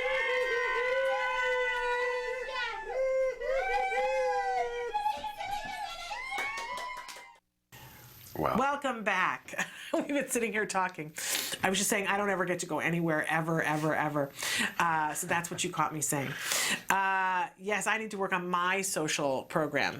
But we're not going to let you out of the dungeon here, though. We got to keep you here. It's not this. It's not. I mean, you know, I come in here and I breeze out and I go home and I never go anywhere. And it's really my fault. It's nobody else's. So I take responsibility for it. But we are here right now with Dr. Jonathon Tarbox. He is the head of research and development at the Center for Autism and Related Disorders and the director of the Autism Research Group. That's correct. And we haven't seen you in a couple of weeks because I've been away and doing things, but thrilled to have you back. It's always a treat to have you here. And we're going to start by answering some of the questions that you guys have sent in on the live feature. And you can continue to write them in right now. We're accepting them right now. So this first one, my son is 2.5, and he screams and cries for most strangers. The pizza man came to the door, and my son would not stop screaming and crying until he left. He also does this at malls, parks, and any clinical office when he has to interact with a strange person. But with those that he trusts, he chooses to interact with and displays good social skills. In your opinion, does this sound like autism? And before you say anything, I do want to remind everybody that we have a disclaimer at the top of the show, and I like to remind people that while we ask our experts these questions, that there is never child-specific advice that anyone can or would give on the show, because each child is an individual, and the amount of information, even if you wrote me a small novella here on this feature, there's no way it would be enough information for anyone to give child-specific advice. That's right. And you know, it's important to note too that in this age of legal disclaimers and all that stuff, that's not even what that's about. No. The real truth is we can't be useful to give individual advice, not because of some legal issue or liability or something, but because literally we don't have enough information. It would be a disservice. It would. It would be a disservice to our kids, and we're always yelling really loudly, look at my child as an individual. Right, Don't just lump them into a cookie cutter and call it autism. Right. And this is one way in which we need to be careful and be reminded that we're not doing that. That's right. We can't. There's no way to do that. So having said that, though, we've got a parent here who's seeing a challenging behavior and wondering if it adds up to autism. So what do you have to say to that? Well, in general, as your viewers know on the show, autism is a pervasive and complex developmental disorder, right, with lots of different symptoms across a variety of different areas. So there is no one sort of autism symptom. There is no one behavior that you can say, aha, that person must have autism. That simply doesn't exist. Right. You or I could go out and start doing autistic behaviors. We could do 1 or 2 behaviors. It might be really aberrant or really different from how the rest of the folks in our society behave, but that doesn't equal autism. Right. Autism is a complex diagnosis. So I would say there's no way to know whether that indicates the child has autism. Difficulties interacting with others, social interaction in general, is certainly one of the major core deficit areas in autism. And we certainly do see plenty of kids on the spectrum who fear strangers and have difficulty interacting with strangers. But of course, we see plenty of typically developing kids who also show the same traits, right? So that behavior certainly does not equal autism. Okay. That being said, if your viewer is concerned, or any of your viewers are concerned about their child's development, and they are exhibiting some behaviors that maybe are different or strange or unusual in the way they're interacting with others, or having difficulty communicating, the obvious thing to do is go have your kid checked out. It can't hurt. Yeah, and I want to say too, as a parent, that I can't go anywhere anymore in my life. If I'm standing in line at the bank, or I'm at the grocery store, or I'm on the phone with a customer service rep, and at some point people ask me what I do or whatever, and we get to talking about autism, everyone asks a question. everyone asks a question and says, oh, well, you know, my cousin's son, the whole family is concerned, and, you know, he's doing this, that, or the other thing. And my response always is, if you have a question, go. Yeah. If there's some sort of instinct, especially in a parent, if there's some sort of instinct that says to you, I need to be asking more questions, it's very likely that you'll go and you won't get a diagnosis of autism. Right. That's just, I think a lot of people are afraid if I go, it's going to mean there's a mill somewhere where people just stamp kids. Yeah, just hand if you out walk the in with a question, right. they stamp them with autism, and then we're in this autism mill forever. That isn't the case. Right. I've had lots of friends go and have their child diagnosed with something else that is infinitely treatable, that doesn't take as much time or as much money, but is really important. So why have a question? Go and get assessed and know. Now, whether it's autism or not, this is a challenging behavior. Right. Yeah, good point. You know? And obviously, if you've taken the time to show up here and write in this question, it's getting in the way of your daily living. That's right. And you have fear and concern about it. So you don't have to have a diagnosis of autism in order to benefit from some of the things that we talk about. That's right. Absolutely. So Dr. Tarbox, we've got a child who is screaming at strangers. What kinds of things, and again, we can't give child-specific advice, but what kinds of interventions might be beneficial? Where do we start? Right. So in general, we'd like to know why the kid is screaming at strangers. And is it that they're afraid of strangers? Is it the stranger is something that they want to avoid? It could be some other thing. It could be that they've learned that when they do that particular behavior, it gets a big reaction from others, out of parents. So it could actually be to get a rise out of people or to get attention from people. You never know for sure. But assuming that it is some type of fear or basically a fear reaction on the part of the child, then there are very practical things you can do about that. Exposure is actually, graduated exposure is probably the most proven procedure to work. And it simply means giving the child lots of exposure to the thing they're afraid of, but in very, very small amounts. Yeah. So you're basically inoculating them to the thing they're afraid of by starting with very, very small amounts and gradually increasing. And you give them lots of positive reinforcement. Try to make it fun. And it's basically desensitization is what we're talking about here. And so that, I mean, and again, it doesn't matter whether you have a diagnosis of autism or no diagnosis of anything whatsoever. If you're afraid of something, that gradual process is the process by which all humans can become less afraid of something. Yeah, and it could be as when we talk about very small exposures, because you think, well, how can I make a small exposure of a stranger at the door? It could start with showing a picture of somebody coming to the door. Absolutely. It could start with a videotape of a movie where it's not your house and a stranger coming to the door and everything being okay. So there are lots of different creative ways to do this. I know that it could be going to the park, and anytime you go to the park, there's going to be some strangers, right? So you know, step one might be just put 1 foot in the park area and then go home and have a big reinforcer, big celebration, you know? Right, because the main thing is that whatever the exposure is, it has to be minute enough that you don't get the big reaction, right? Exactly. That's what you're trying to avoid is just the right amount to where you're not going to get a huge reaction. So it's less than the amount that's going to get a big reaction. You do lots of positive reinforcement, and then the next time you try just a little bit more. And if you ever get a really huge reaction, then that tells you next time you try it, back off just a little bit. Right. And you could be working on this, correct me if I'm wrong, with a cognitive behavioral therapist. Absolutely. And they will take you on you know, a one event kind of basis. You could look up cognitive. I would ask, do you have experience working with children this small? Because not all cognitive behavioral therapists will do that, but I imagine you could just look up your city online and find somebody who could help you to figure that out. But I would still, and I think you had said this too, if you've got a question, have the child evaluated for autism. Absolutely. The worst case scenario is you waste a couple hours of your time and you hear, nothing to worry about, you know? Yeah. But if there is something to worry about, man, you want to get in there as soon as possible. Yeah. And, you know, you can start by taking your child to your pediatrician, right? And asking and saying, I'm concerned about autism. But here is the one big asterisk I'm going to put after this, is that if you talk to the pediatrician, you have the whole conversation and you leave and you still have questions, then you're not done.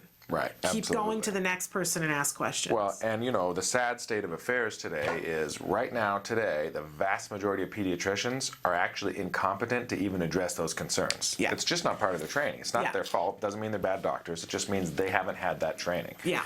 So I would say, sure, it can't hurt to start with a pediatrician, but honestly, if you want a really expert opinion, you need to go to someone who's an expert specifically in diagnosing autism spectrum disorders. If you are in, though, depending on your insurance, if you're in like an HMO, starting with a pediatrician and then asking for the evaluation by the developmental pediatrician, it'll move you along. But don't take at face value what anybody says. If your gut's still saying, I've got questions, follow that up. That's right. Every week I have a mom, including myself and including Nancy Allspaw Jackson, we sit here and we tell our story of how our child was diagnosed, and we all tell of going to somebody, saying our fears, and them going, it's okay, you're fine, don't worry about it, they'll do this later. And we mourn that period of time in which we believed them.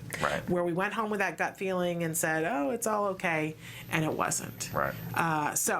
All right, we've got more questions for Dr. Tarbox after these messages. Stick with us. The Institute for Behavioral Training provides courses in applied behavior analysis for the treatment of autism. Access IBT e-learning videos on the move and learn at your own pace.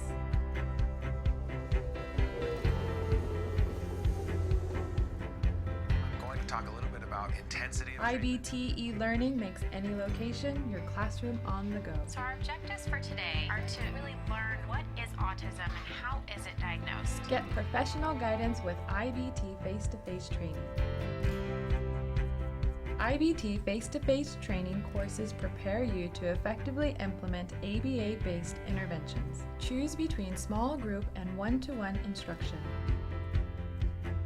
Earn BCBA supervision hours via one-to-one video conferencing. So I had a chance to review your BIP today. You know what? It looked really good. You did a good job with that. IBT continuing education courses. Earn credit through webinars, conferences, article reviews, and e-learning videos. You can learn more at ibehavioraltraining.com. IBT, 360 degrees of ABA training. Welcome back to Autism Live. We are here with the wonderful Dr. Jonathon Tarbox. He's the head of research and development here at the Center for Autism and Related Disorders, and he is answering your questions. If you've got a question, now is a great time to be writing in. The question we're going to address right now, my 8-year-old with autism is great in math. He's mainstreamed in a 2nd grade class. He figures out math problems in his head and only writes the answer. I'm familiar with this, which is almost always correct, by the way, the mom or dad reports. His teacher insists on seeing his work and not just the answer, but he refuses to do this. He also tells me how bored he is during math. Please help. Yeah, you know, it's funny. It's a common problem. Actually, it's a problem I had when I was a kid in school as well. I actually clearly remember it myself, thinking, how can the teacher be so unintelligent? That they need me to write all of this stuff when clearly I could just figure it out myself, right? Yeah, it's pretty funny.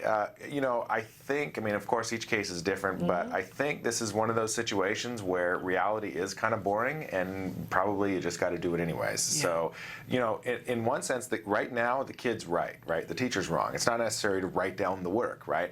But the important thing is next year and the year after, when the mathematics become more complex, and the teacher needs to be able to see literally what the child is thinking, right? When they solve it, because the child puts their thoughts on paper by writing their work down, right? The teacher needs to be able to see those thoughts and give the kid feedback, right? So when the kid makes a mistake, the teacher has to be able to say, oh, you made a mistake because you forgot to carry this, or you forgot to add the 0 there, or whatever it is. Without writing the work down, that's going to be impossible. And the teacher will have to go then back to the child and say, do you remember how you did this or what you were thinking? And they're not going to remember it at that point. It's too late. And plus the teacher doesn't have access to the child all the time when they're correcting the homework, right? So it's just, it's a mess. So basically I think it's one of those things that, sometimes life is boring and you got to just do it anyways. The best thing you can do is to address boredom is increase motivation. And so to do that, we know good old positive reinforcement. It's a great way to do it. So if we can arrange some kind of reward or reinforcement system for the kid to actually write down his work while he's doing the math, that could help. There's other ways to build motivation into the situation, maybe even giving him a pencil that he likes more, that's his favorite character or something like that to write with. doing the math in a, location of the house that's more fun. I mean, do whatever you can to try to make it as fun as possible. But at the end of the day, it's like any other thing that, your kid just has to follow through with. You wouldn't let them get away with not doing the work at all, not completing the worksheet. Right. So it's just kind of on the same level. The worksheet's not done until you write down, the work. I had shared with Dr. Tarbox that we have struggled with this as well, and I can tell you that he is now in 5th grade, and he used to get them always correct, that he could do the math all in his head, but it's so much more complex now that he's getting them wrong. Right. Yeah. And it's exactly what you said, the teacher needs to be able to see. Now, when Jem was in 3rd grade, we instituted a policy where I made stickers for the teacher, and each sticker said, I showed my work. Mm-hmm. And any time that he would show the work, the teacher would come over and she would put a sticker on his shirt. Great. And for each sticker that he came home with on his shirt, in the beginning, I gave him $1. A whole $1, because we were in such deep, trying to get him to do it. And it became a thing where the other kids thought it was cool too, and it kind of caught in the classroom, and they would all get a sticker whenever they did the work, and their parents could work out with them. For some of the kids, it was just reinforcing enough to have the stickers because they had a cool green star on them. Now then we went to 4th grade where, everybody's too cool for school and nobody wants a sticker on, right? Yeah. So we combated it in a different way in 4th grade, and the teacher was much more on it, making sure that she reinforced him for it. Now we're in 5th grade. Right. And it's not working for him. It's just not working for him. So the new policy that we've been trying out the last few weeks is that the teacher, every time he has a little sheet that checks off whether he did his work in each individual period that the teacher keeps, and every time she catches him doing the work, she gives him a star just made with a pen on the back of the piece of paper. Great. He hands it to me when he comes out the gate, and we trade those stars for Legos. That's great. It's fantastic. So 5 stars gets a small Lego and 10 stars gets a bigger Lego. Right. I'm still going to the poorhouse, but and your viewers might be thinking, this is insane. We got to spend so much money, or $1, or they're Legos, or this or that. But the point is, it works at first, right? And then after it works, then you can gradually fade back the reinforcement. So I'm imagining you didn't continue to do $1 for every star, right? I mean, that would be crazy. It went away. Right. It went eventually, you gradually fade it out. But you know what I do? I fade too quick. I always fade too quick, and then we have to come back and put in another intervention. This is, I am the queen of fading too quick. I go, oh, well, that worked. Let's stop. Right.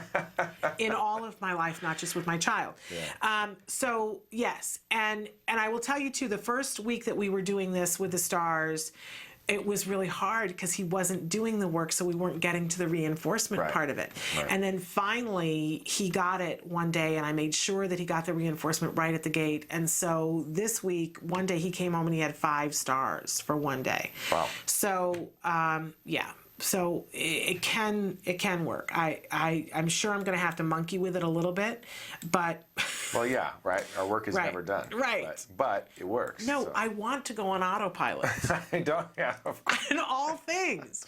Why can I not go? Even why can't we automate? Week, right? Just for 1 week, autopilot. Would be so nice. No, I always want to be on autopilot. So hopefully that helps you, and write back to us if it doesn't. But the other thing that I will say to you is that I talked with Temple Grandin about this a little bit.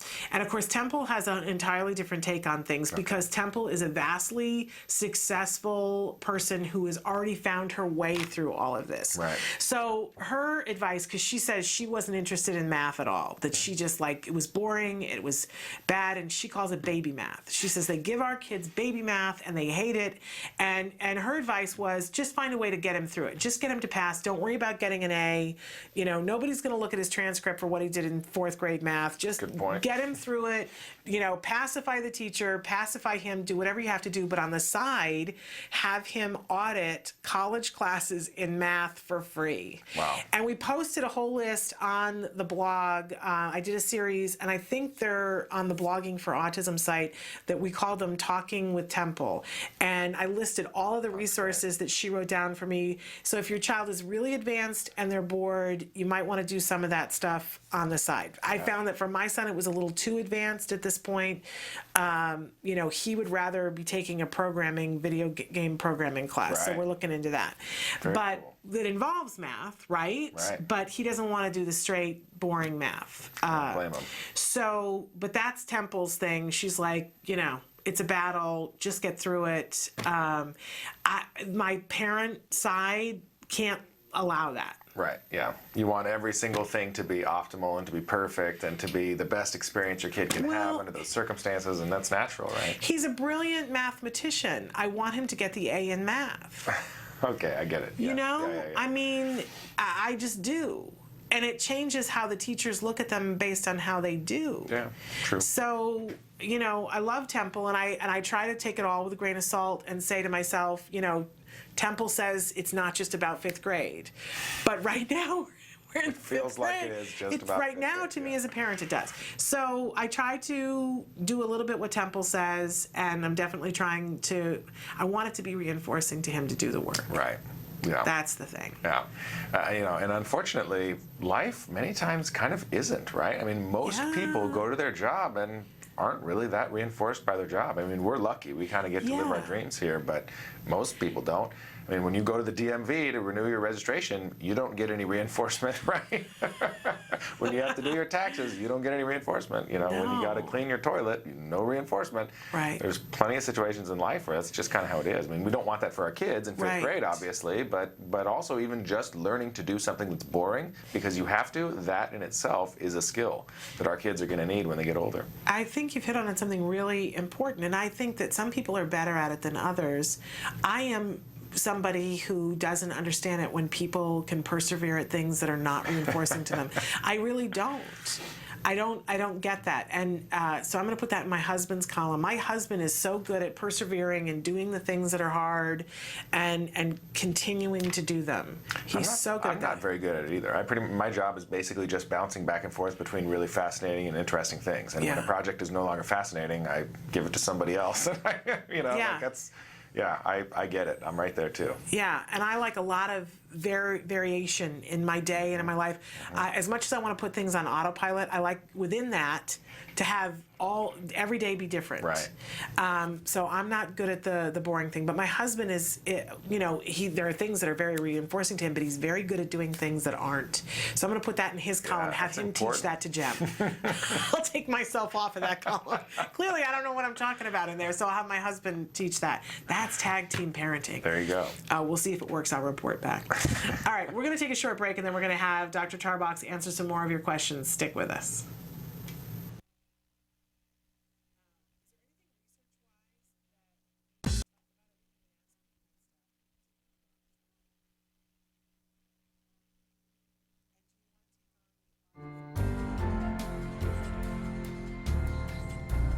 Hi, we're here with Temple Grandin, and we're going to be asking her some of your questions that you guys have written into us. First of all, Temple, I want to thank you for being with us here today. It's good to be here. This is a question that I want to know. When you went to the Emmys and you went to all these different events and you were there in your wonderful shirt, was there anybody who tried to talk you into wearing something else, or did they just understand that you needed to be who you were? Well, I think being eccentric is just fine. I dressed eccentric at the Emmys.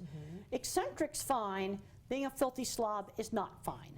Let's look at the latest Mars rover. You got the Mohawk guy that's the head of the expedition. You got the Elvis guy that figured out how to land on the moon and he wears Elvis outfits. I think that's just fine. But you can't be a rude, filthy, dirty slob. That's the thing where draw the line. Eccentric's fine. I remember a guy who was on the spectrum and he taught astronomy at a local college. And he had beautiful astronomy t-shirts and he had long hair with a ponytail this long. And I said to him, don't let anybody cut your ponytail off. You know, wear it with pride, but it must be washed and it must be clean and neat. Love it. Did they try to talk you into wearing a dress, or they knew? Oh no, nobody knew I would wear a dress. I got too much of a farmer tan and would just look just terrible. No, you're not going to get me an evening gown. I did buy some new black pants. I'm going to wear it tonight. Well, I thought you looked great. Well, I want to let you know about the shirt award of the Emmys. Yeah. That was a Ralph Lauren shirt. There okay, you go. fashion snobs. And that was a gift from my sister for Christmas.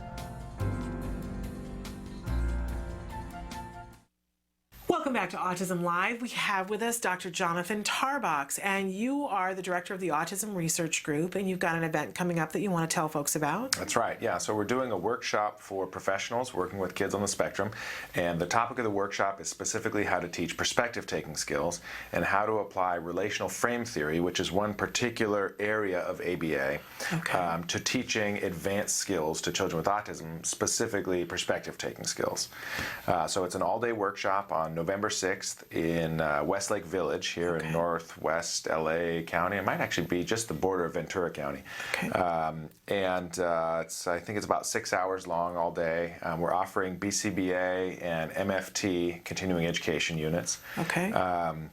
There's 3 presenters. I'm presenting the first third of it, and I'm going to be talking about Introduction to Relational Frame Theory. So that's an area of ABA theory that is kind of confusing and complex to a lot of people because it's not always communicated in a way that's very practical.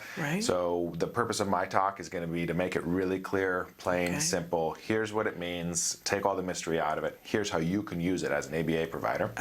And then the second third is going to be presented by Dr. Marianne Jackson, who's a professor and researcher at Fresno State University. We've interviewed her before. Yeah, she's great. She's fantastic.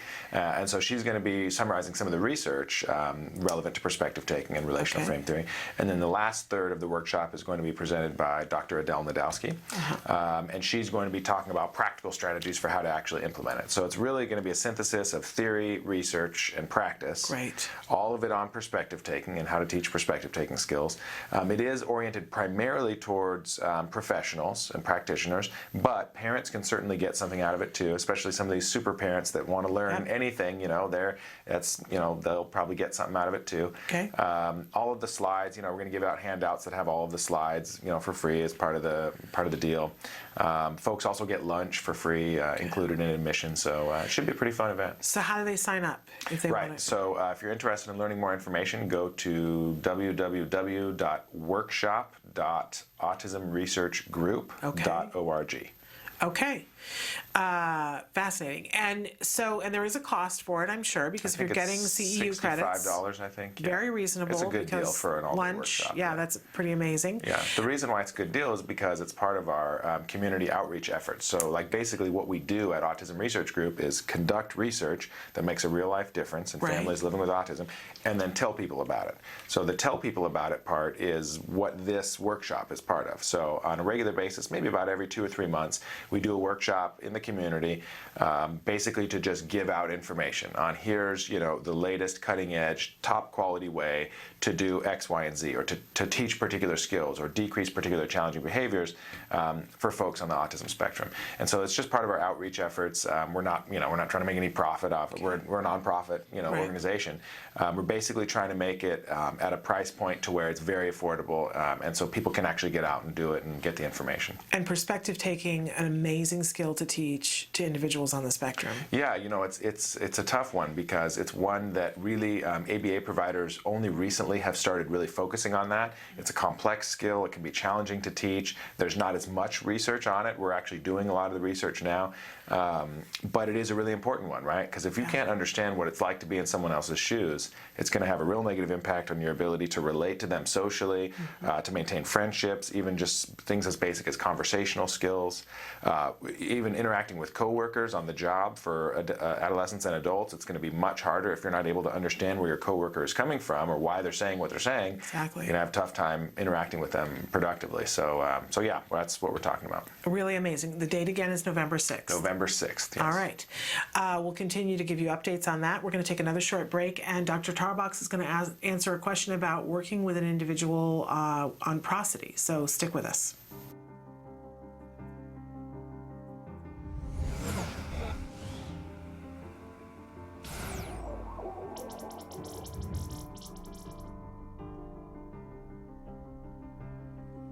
Torin.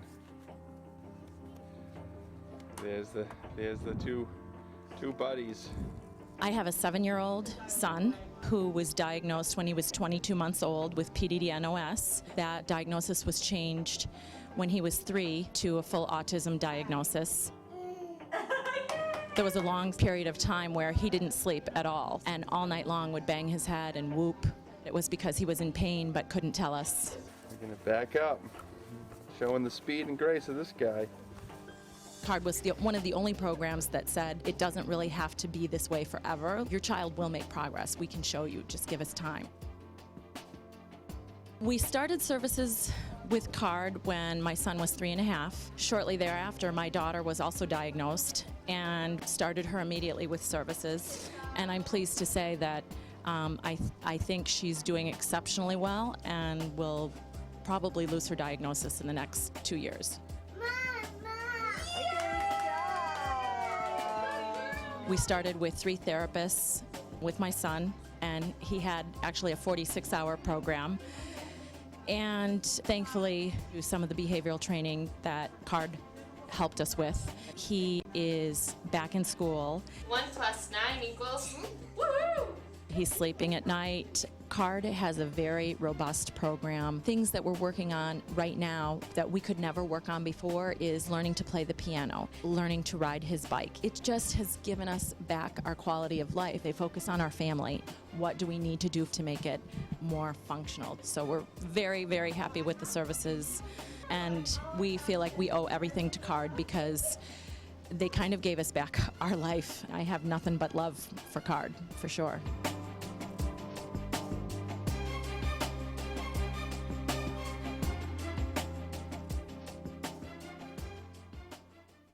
Welcome back to Autism Live. With us here in the studio is Dr. Jonathon Tarbox. He is the director of the Autism Research Group, and he is answering your questions live on the show.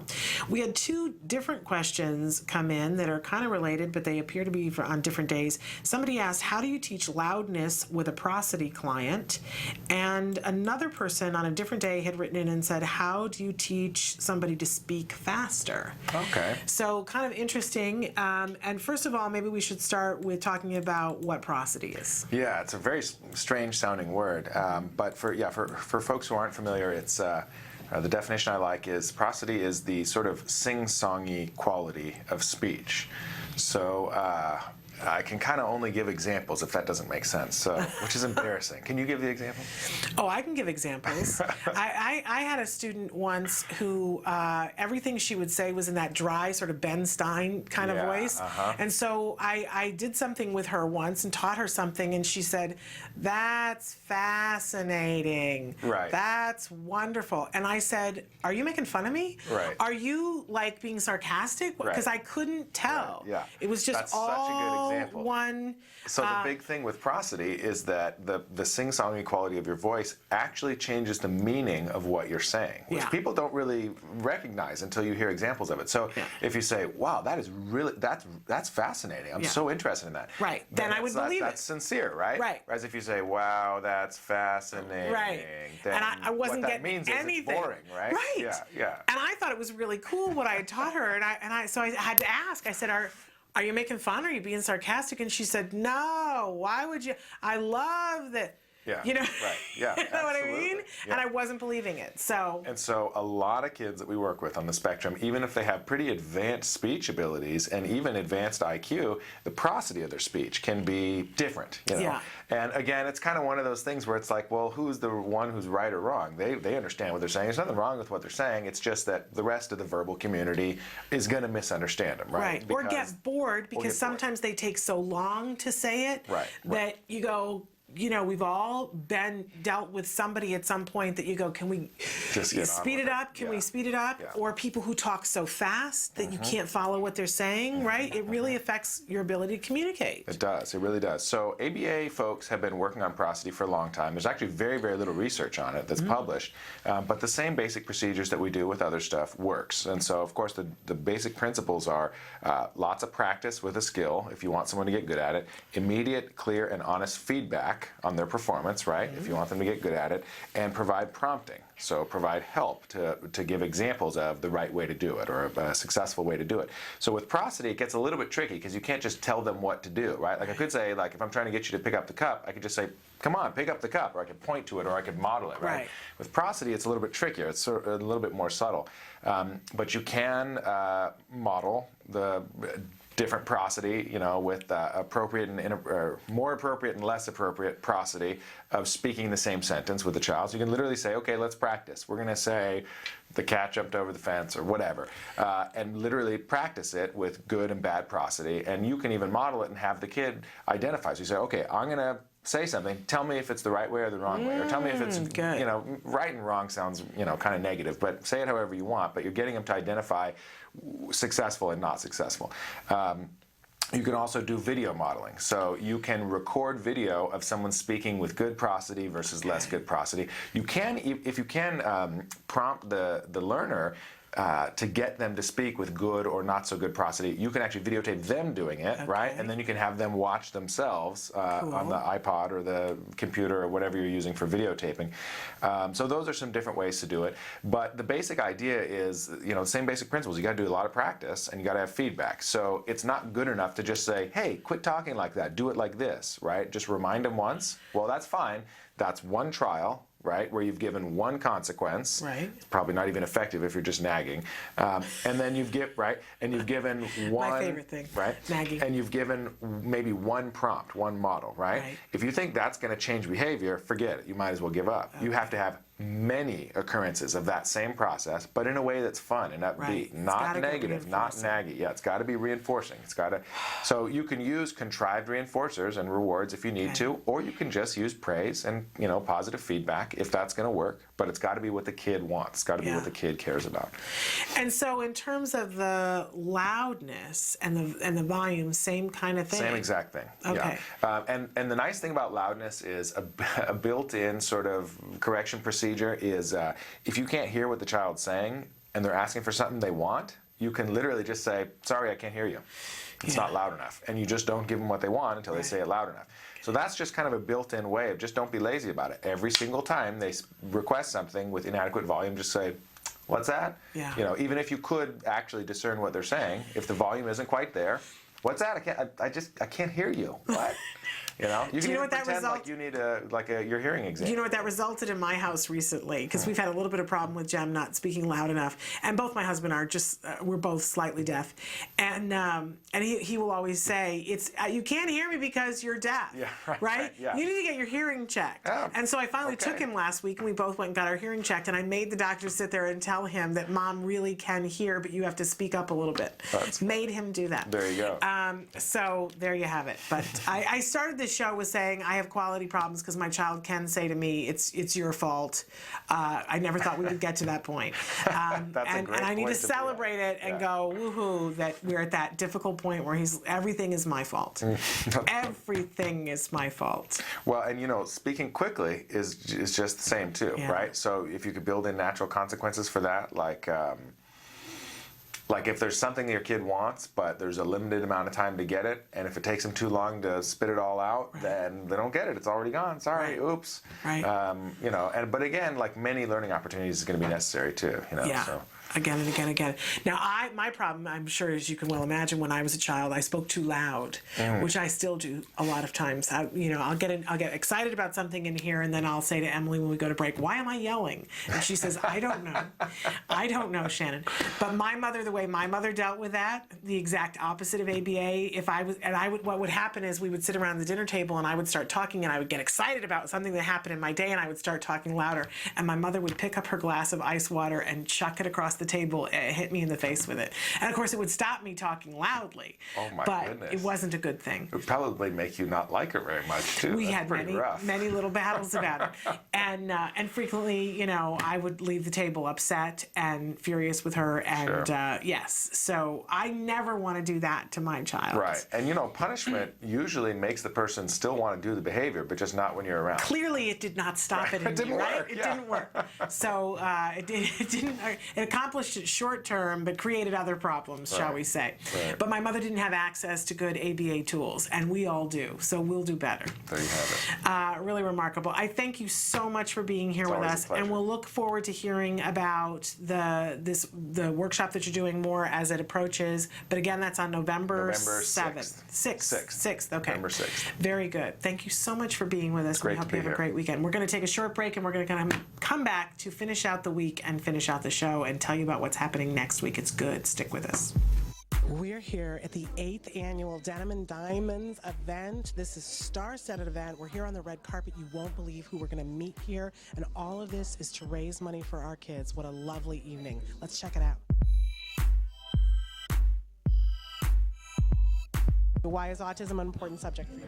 Partly you. My cousin, who is 13 years old, she has autism, and I really just wanted to be involved in this charity. I think it's a really important cause, something that's close to my heart, knowing a lot of people that are affected by autism. This event is really important for me because my brother has autism. On a personal level, we have a son who is autistic. My wife and I have been raising him. He's 8.5 years old. And in the process of getting him treated, we became aware of the fact that many families cannot afford ABA therapy, which is really the only mechanism for recovery for many autistic children. And that led us to Doreen Grant-Pichet, who's a co-founder of ACT Today, along with myself and a couple of other people. And that's what got us here.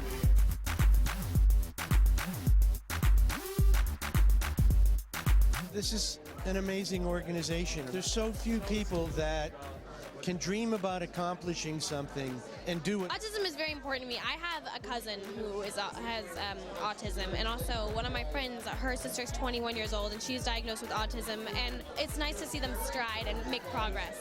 Any charity event or any cause that we can give back to, we always do, and it feels good. If you have fans out there that are on the spectrum, what do you want to say to them? Keep believing in yourself, and then I'll just live your life to the fullest, I guess. Don't let anyone tell you differently.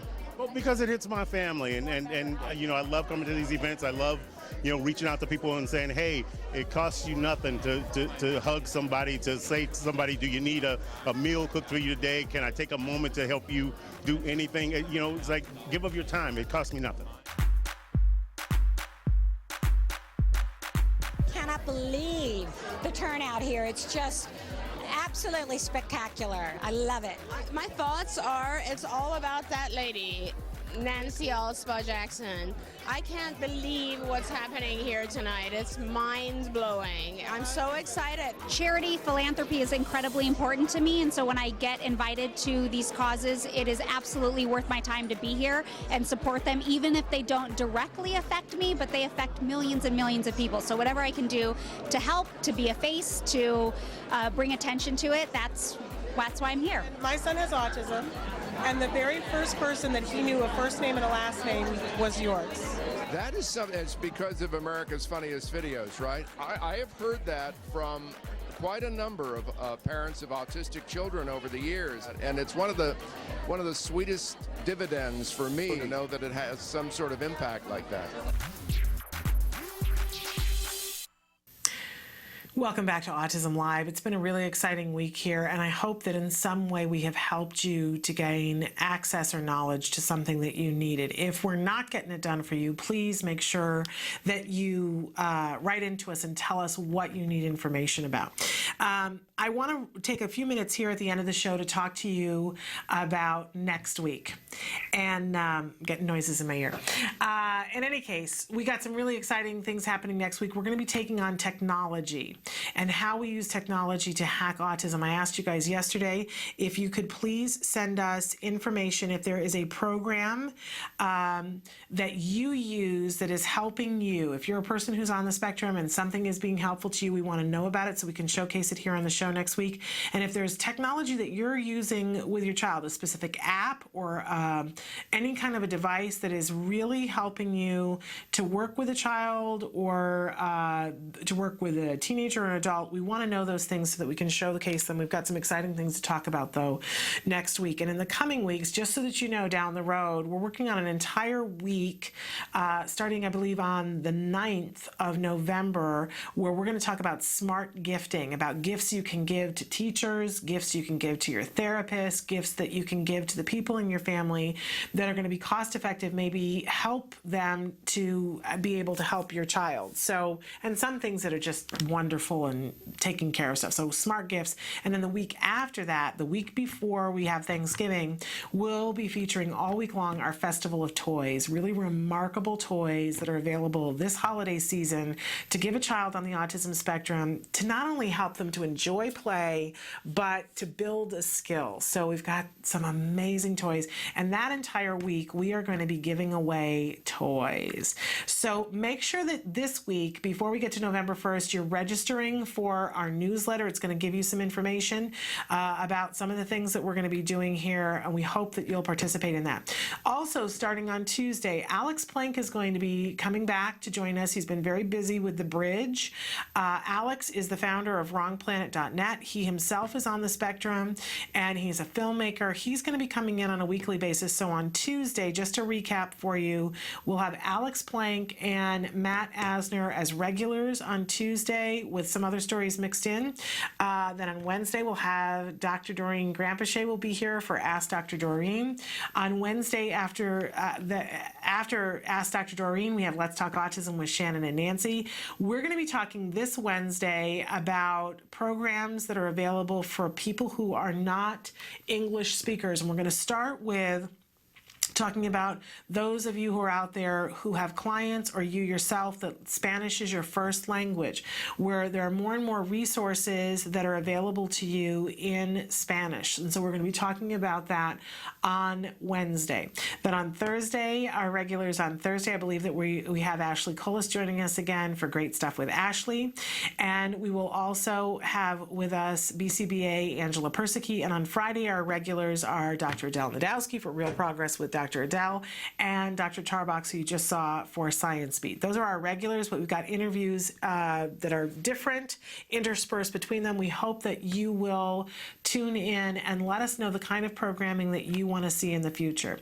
I know a lot of you have written in and said that you want more about biomedical, and so we will be having Dr. David Berger as a regular about once a month, who's going to be talking to us about biomedical. And interested to know what else would be helpful to you. We're here to help and support. So we want to know what you need. I hope that you'll take the opportunity to write in. Our live feature will be open during the weekend, and you can always message us on Facebook. A lot of times I'll check in at some point on the weekend about that. Some really exciting stuff coming down the road, and I'm looking forward to it. I always thank you for the pleasure of being here with you on this journey together. We'll see you on Tuesday, at 10 a.m. Pacific Standard Time. That's 1 p.m. Eastern Standard Time. Until then, please give your kiddos a hug from me. Bye-bye for now.